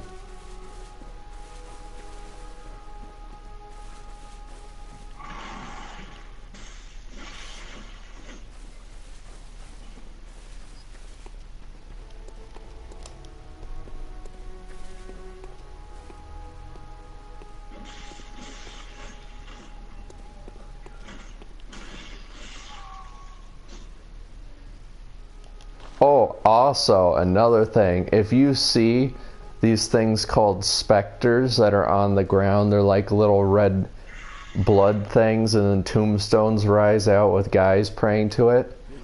And when you look at it, they're like red ghosts. Those are other players who have died, and it shows how they died. Oh, I'm sure there's gonna be a butt ton of me dying again and again and again and again and again. There's actually a lot in the Hunter's Dream because they're all using weapons that do self-harm, and obviously they used it when they were low health or something and have killed themselves in here. That's something that's scary about some upgrades to your weapons, is that there's gems you can infuse your weapon with eventually later in the game. Some of the gems damage you over time if you're using the weapon. So it might do more damage than any other upgrade you can do. But the problem is, if you have that weapon equipped, you're slowly taking damage. So people are like, hey, this does a whole ton of damage, I'll put it on my weapon. And then while they're leveling up or staying in the dream, suddenly they're dead.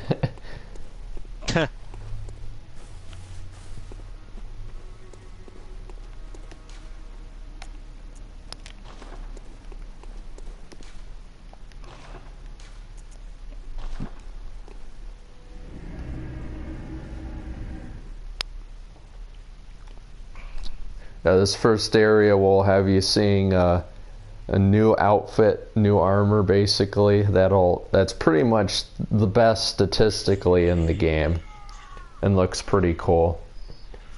You'll find a new weapon. You'll get a lot of stuff here. And it'll test you to your breaking point, but if you can beat it, you're good for the rest of the game.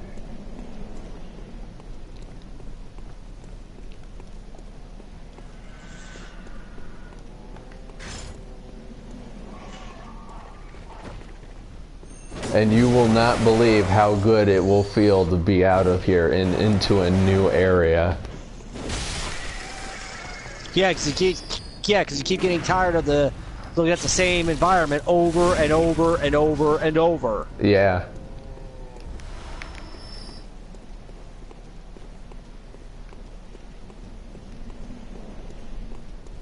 That's part of the charm, because eventually when you get through it, it like enhances everything new. Well,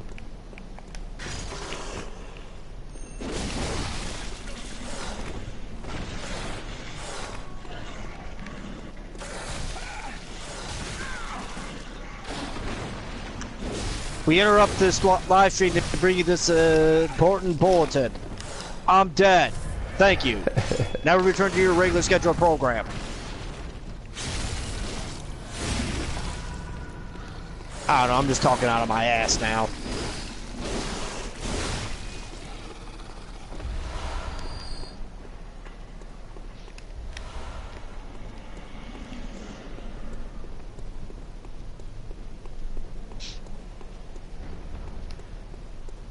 Well, hey, a lot of people would have broken controllers at where you're at. Yeah. But I don't feel like having to spend $60 for a new controller over and over and over again. Uh-huh. Weapon at risk. Oh yeah, that's another thing. So your weapon has durability. Yeah. So in order to repair it, you just go back to the dream, and inside the workshop there's a desk there that you can repair your weapon at, and it just costs you some echoes. Okay. Hopefully I got some of those.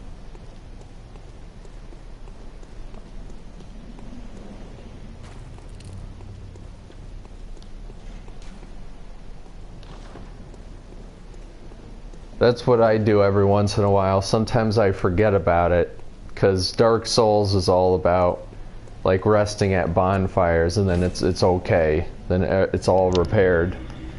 But in this, it's a little bit more physical, where it's like, yeah, you gotta repair it yourself.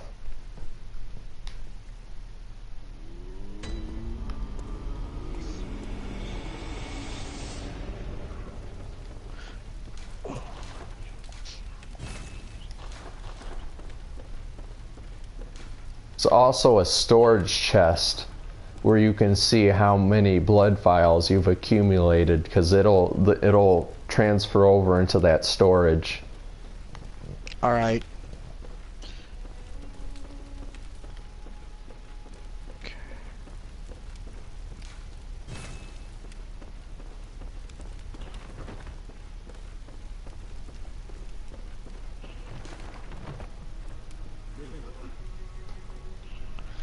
God damn it, not enough blood echoes. What you can do is, if you have any of those cold blood dews in your inventory, you can use those to get you some. Yeah.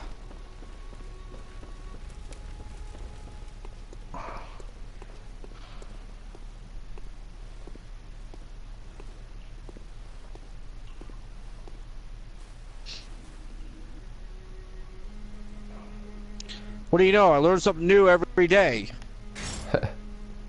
Yep.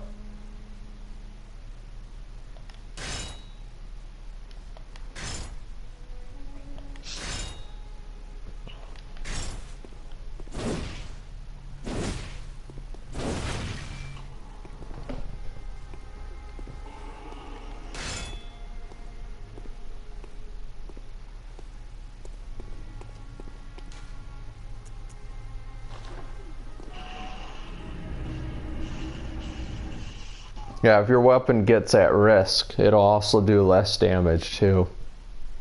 Yeah. I just don't want the thing to break. Yeah. Like in Fallout.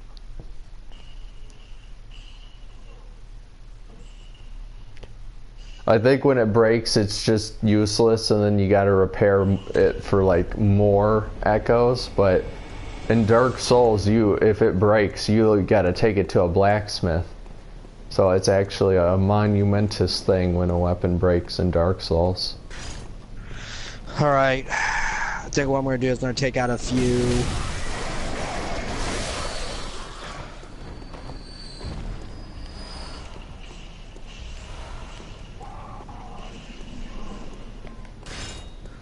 Okay, that didn't work out well.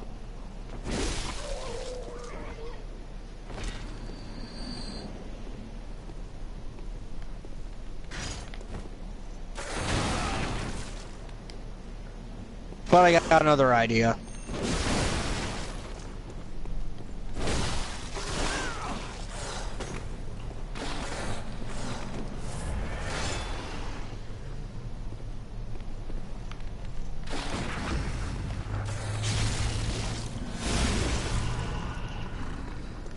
Another thing that you could also practice on, like a single villager at a time, is pairing with your pistol.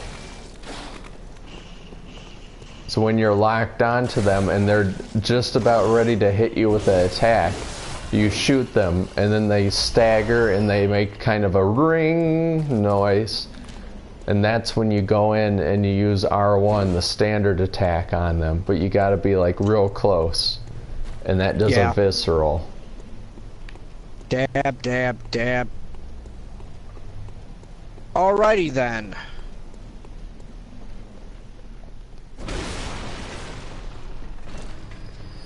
And a lot of the times, like, I've seen it where people absolutely destroy even bosses just by parrying them with the gun. Because you can actually parry bosses too. Uh-huh.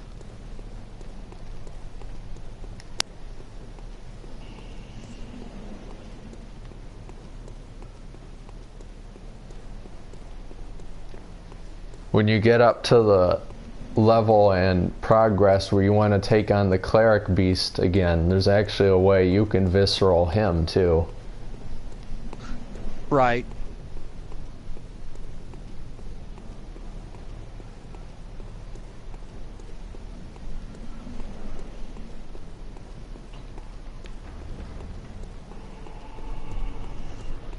$144.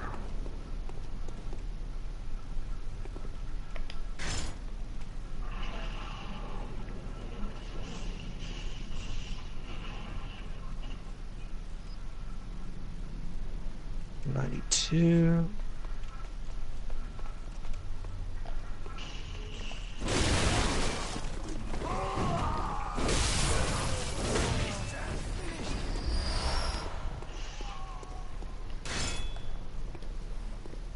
$288.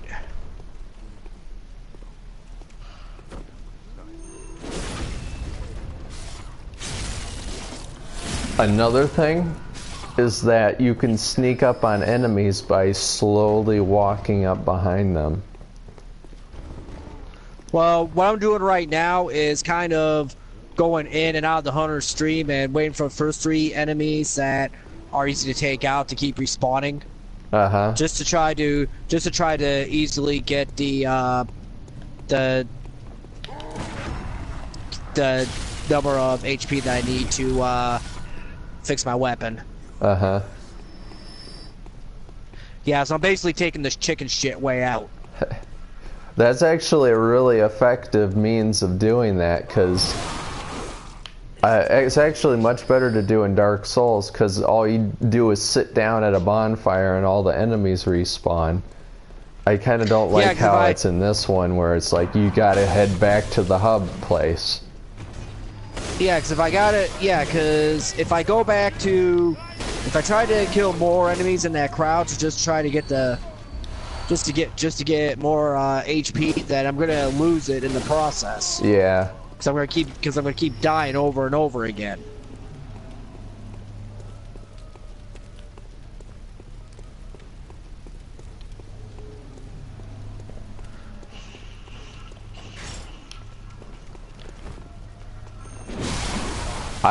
This axe is actually a really good weapon for crowds. Alright, I got more than enough. Let's get this weapon fixed.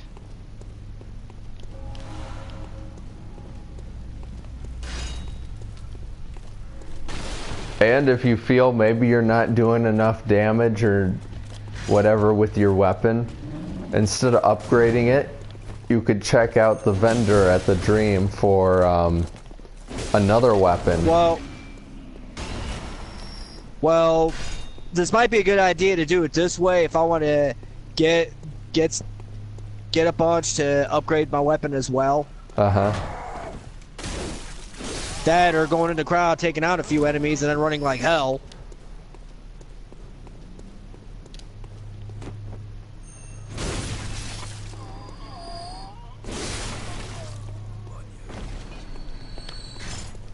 this axe is really good for crowds, because if I hold R2, it goes into like a double spin slash, and it takes out multiple enemies and knocks them down.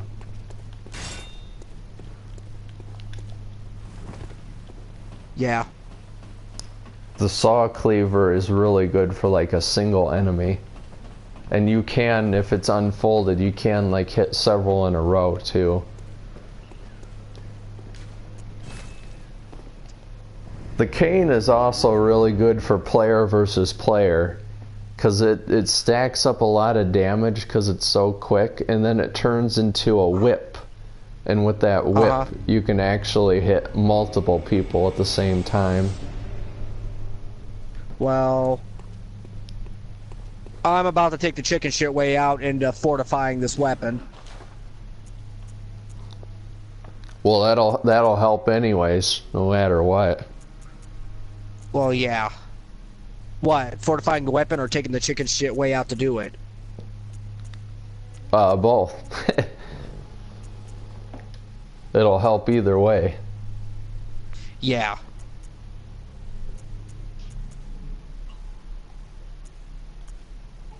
There's also the So here we go again. There's a Kirk hammer that they're also selling too, which is a long sword that turns into a giant great hammer. Well, yeah, I know, but I don't have enough to get another weapon. Uh-huh. And I guess sometimes in life, you gotta play the hand you were dealt with. Or something like that.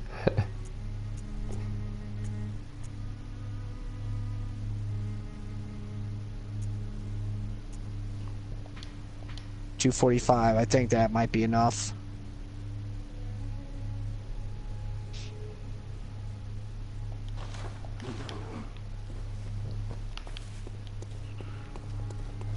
Fortifying gets more difficult the more you do it, because it requires more each time. Yeah. And then eventually it'll get to a point where it'll require more and more higher quality stones. Well, in this case, every little bit helps. Yeah, it does. It certainly does. Like, later on in the game, if you have like a maxed upgraded weapon, and you find like a really good weapon that's unupgraded, usually the new unupgraded one just barely does any damage at all, just because you're so used to your weapon that's been already upgraded. Yeah. Alright, so I'm gonna have to get at least up to 500. Lovely.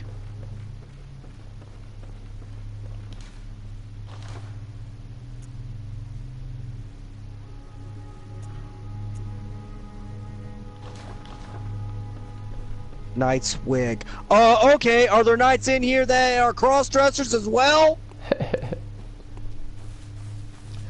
Yeah, those are some knights Possibly that you don't want to deal RuPaul's with. ancestors? Heavily armored drag queens. Who would have thought? They may seem like drag queens, but if you fight them later on in the game, you will regret it. Austin and I have rage quitted at one of those guys.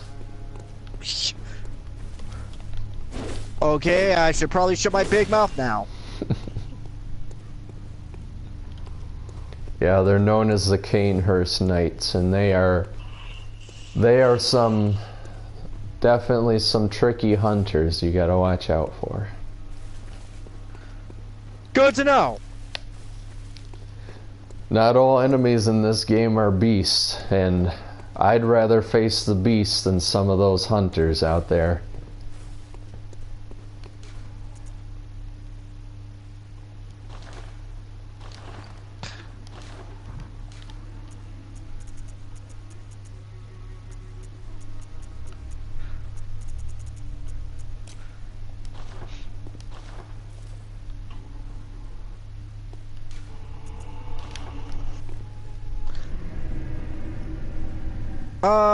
My chicken shit.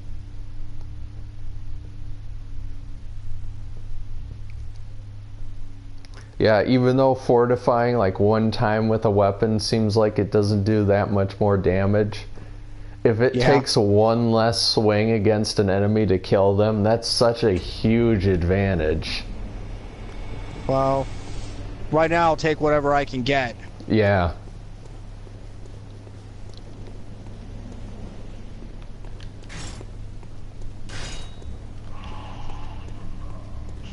The difference between an enemy taking 2 hits versus an enemy taking 1 hit is huge, because if you can 1-hit an enemy, you're on to the next, or you can avoid the next attack. You don't have to spend any more time dealing with them. And that's a big thing in this game.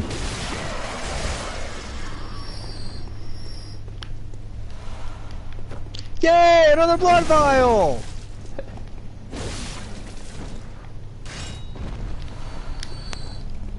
Also, the ogre behind the gate drops a lot of blood vials too. Damn. The Red Cross would love him. Mm-hmm. It's kind of funny that you say that, because basically this whole city is run by a twisted Red Cross.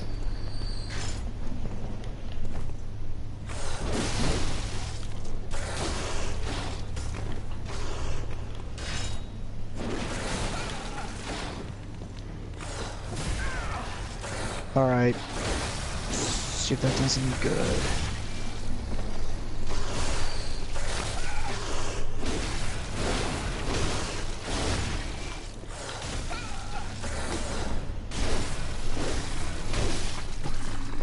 Blood echoes required. Bloodstone shard. Oh shit, I can't do anything now. Do you have you don't have enough shards? Obviously not. Okay, so I've been wasting my time for nothing. Great!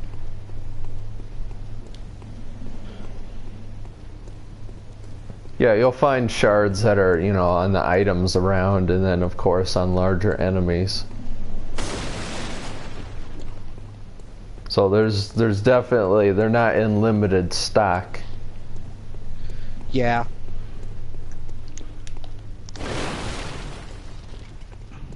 I think even if you manage to find one, whatever you find out here in the city, you can actually buy more of at the vendor there in the dream. Uh-huh. I don't know if that vendor sells them though.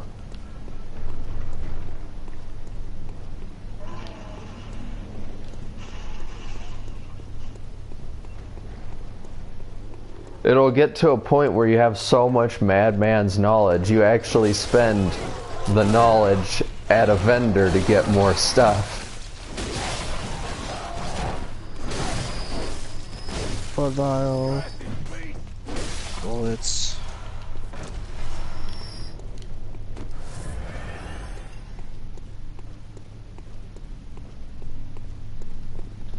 Guns, for the most part in this game, are all about just parrying people.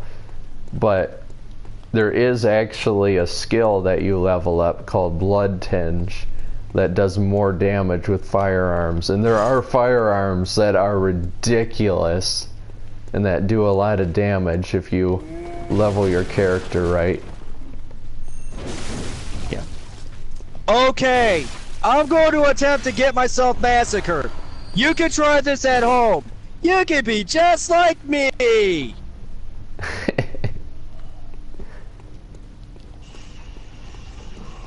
Purchase Bloodborne Game of the Year edition now and you can be just like him. Yeah! See, I told you I was going to get myself massacred. But you didn't want to. Hey!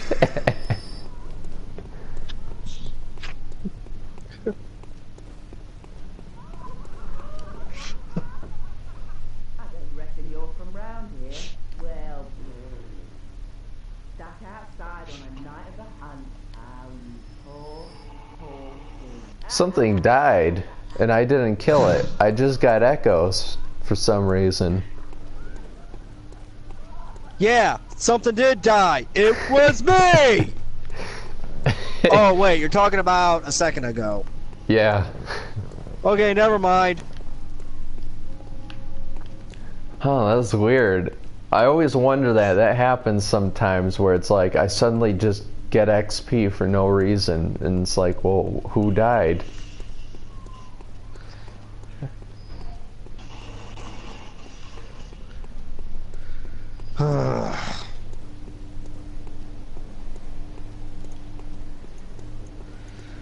I'm gonna run like a chicken shit now.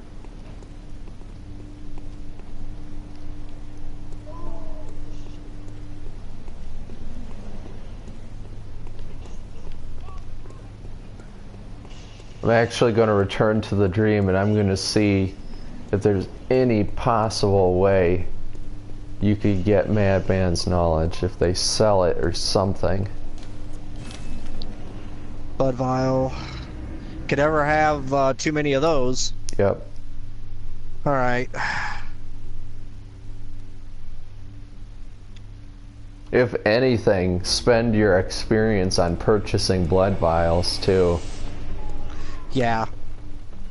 Or just do what I'm doing right now.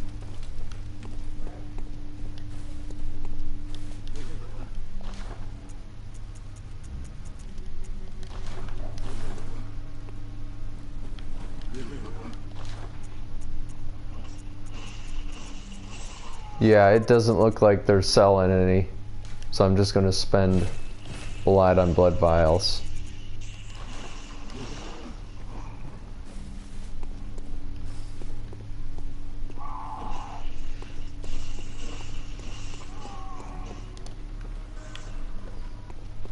Alright, well, unfortunately for this one, I actually have to get going. Okay, yeah, I think I'm gonna do the same thing. Okay, for my end, I'm probably gonna just, I'll probably end up live streaming something other than this sometime this week. Possibly, I'll probably be playing like Grand Theft Auto Online, doing some start races. Maybe on Thursday. Haven't fully decided yet. But I just like, but anyway, I'd say, thanks for tuning in. To this edition of GWO Live, and thank you, Harkins from K&A Gamers, for joining me this time around. No problem. And until next time, we will see you later. And for my end, thank you guys so much for watching. Thank you, Optimus, once again for joining me. You'll get better at it. Don't worry about it. Well, I'm going to be getting some practicing off camera. Don't believe me. Oh, I'm sure. So, yeah, yeah, I just need to spend a little bit of time on it. No big deal. But yeah, Yep. So thank you guys so much for watching, and we'll see you in the next one.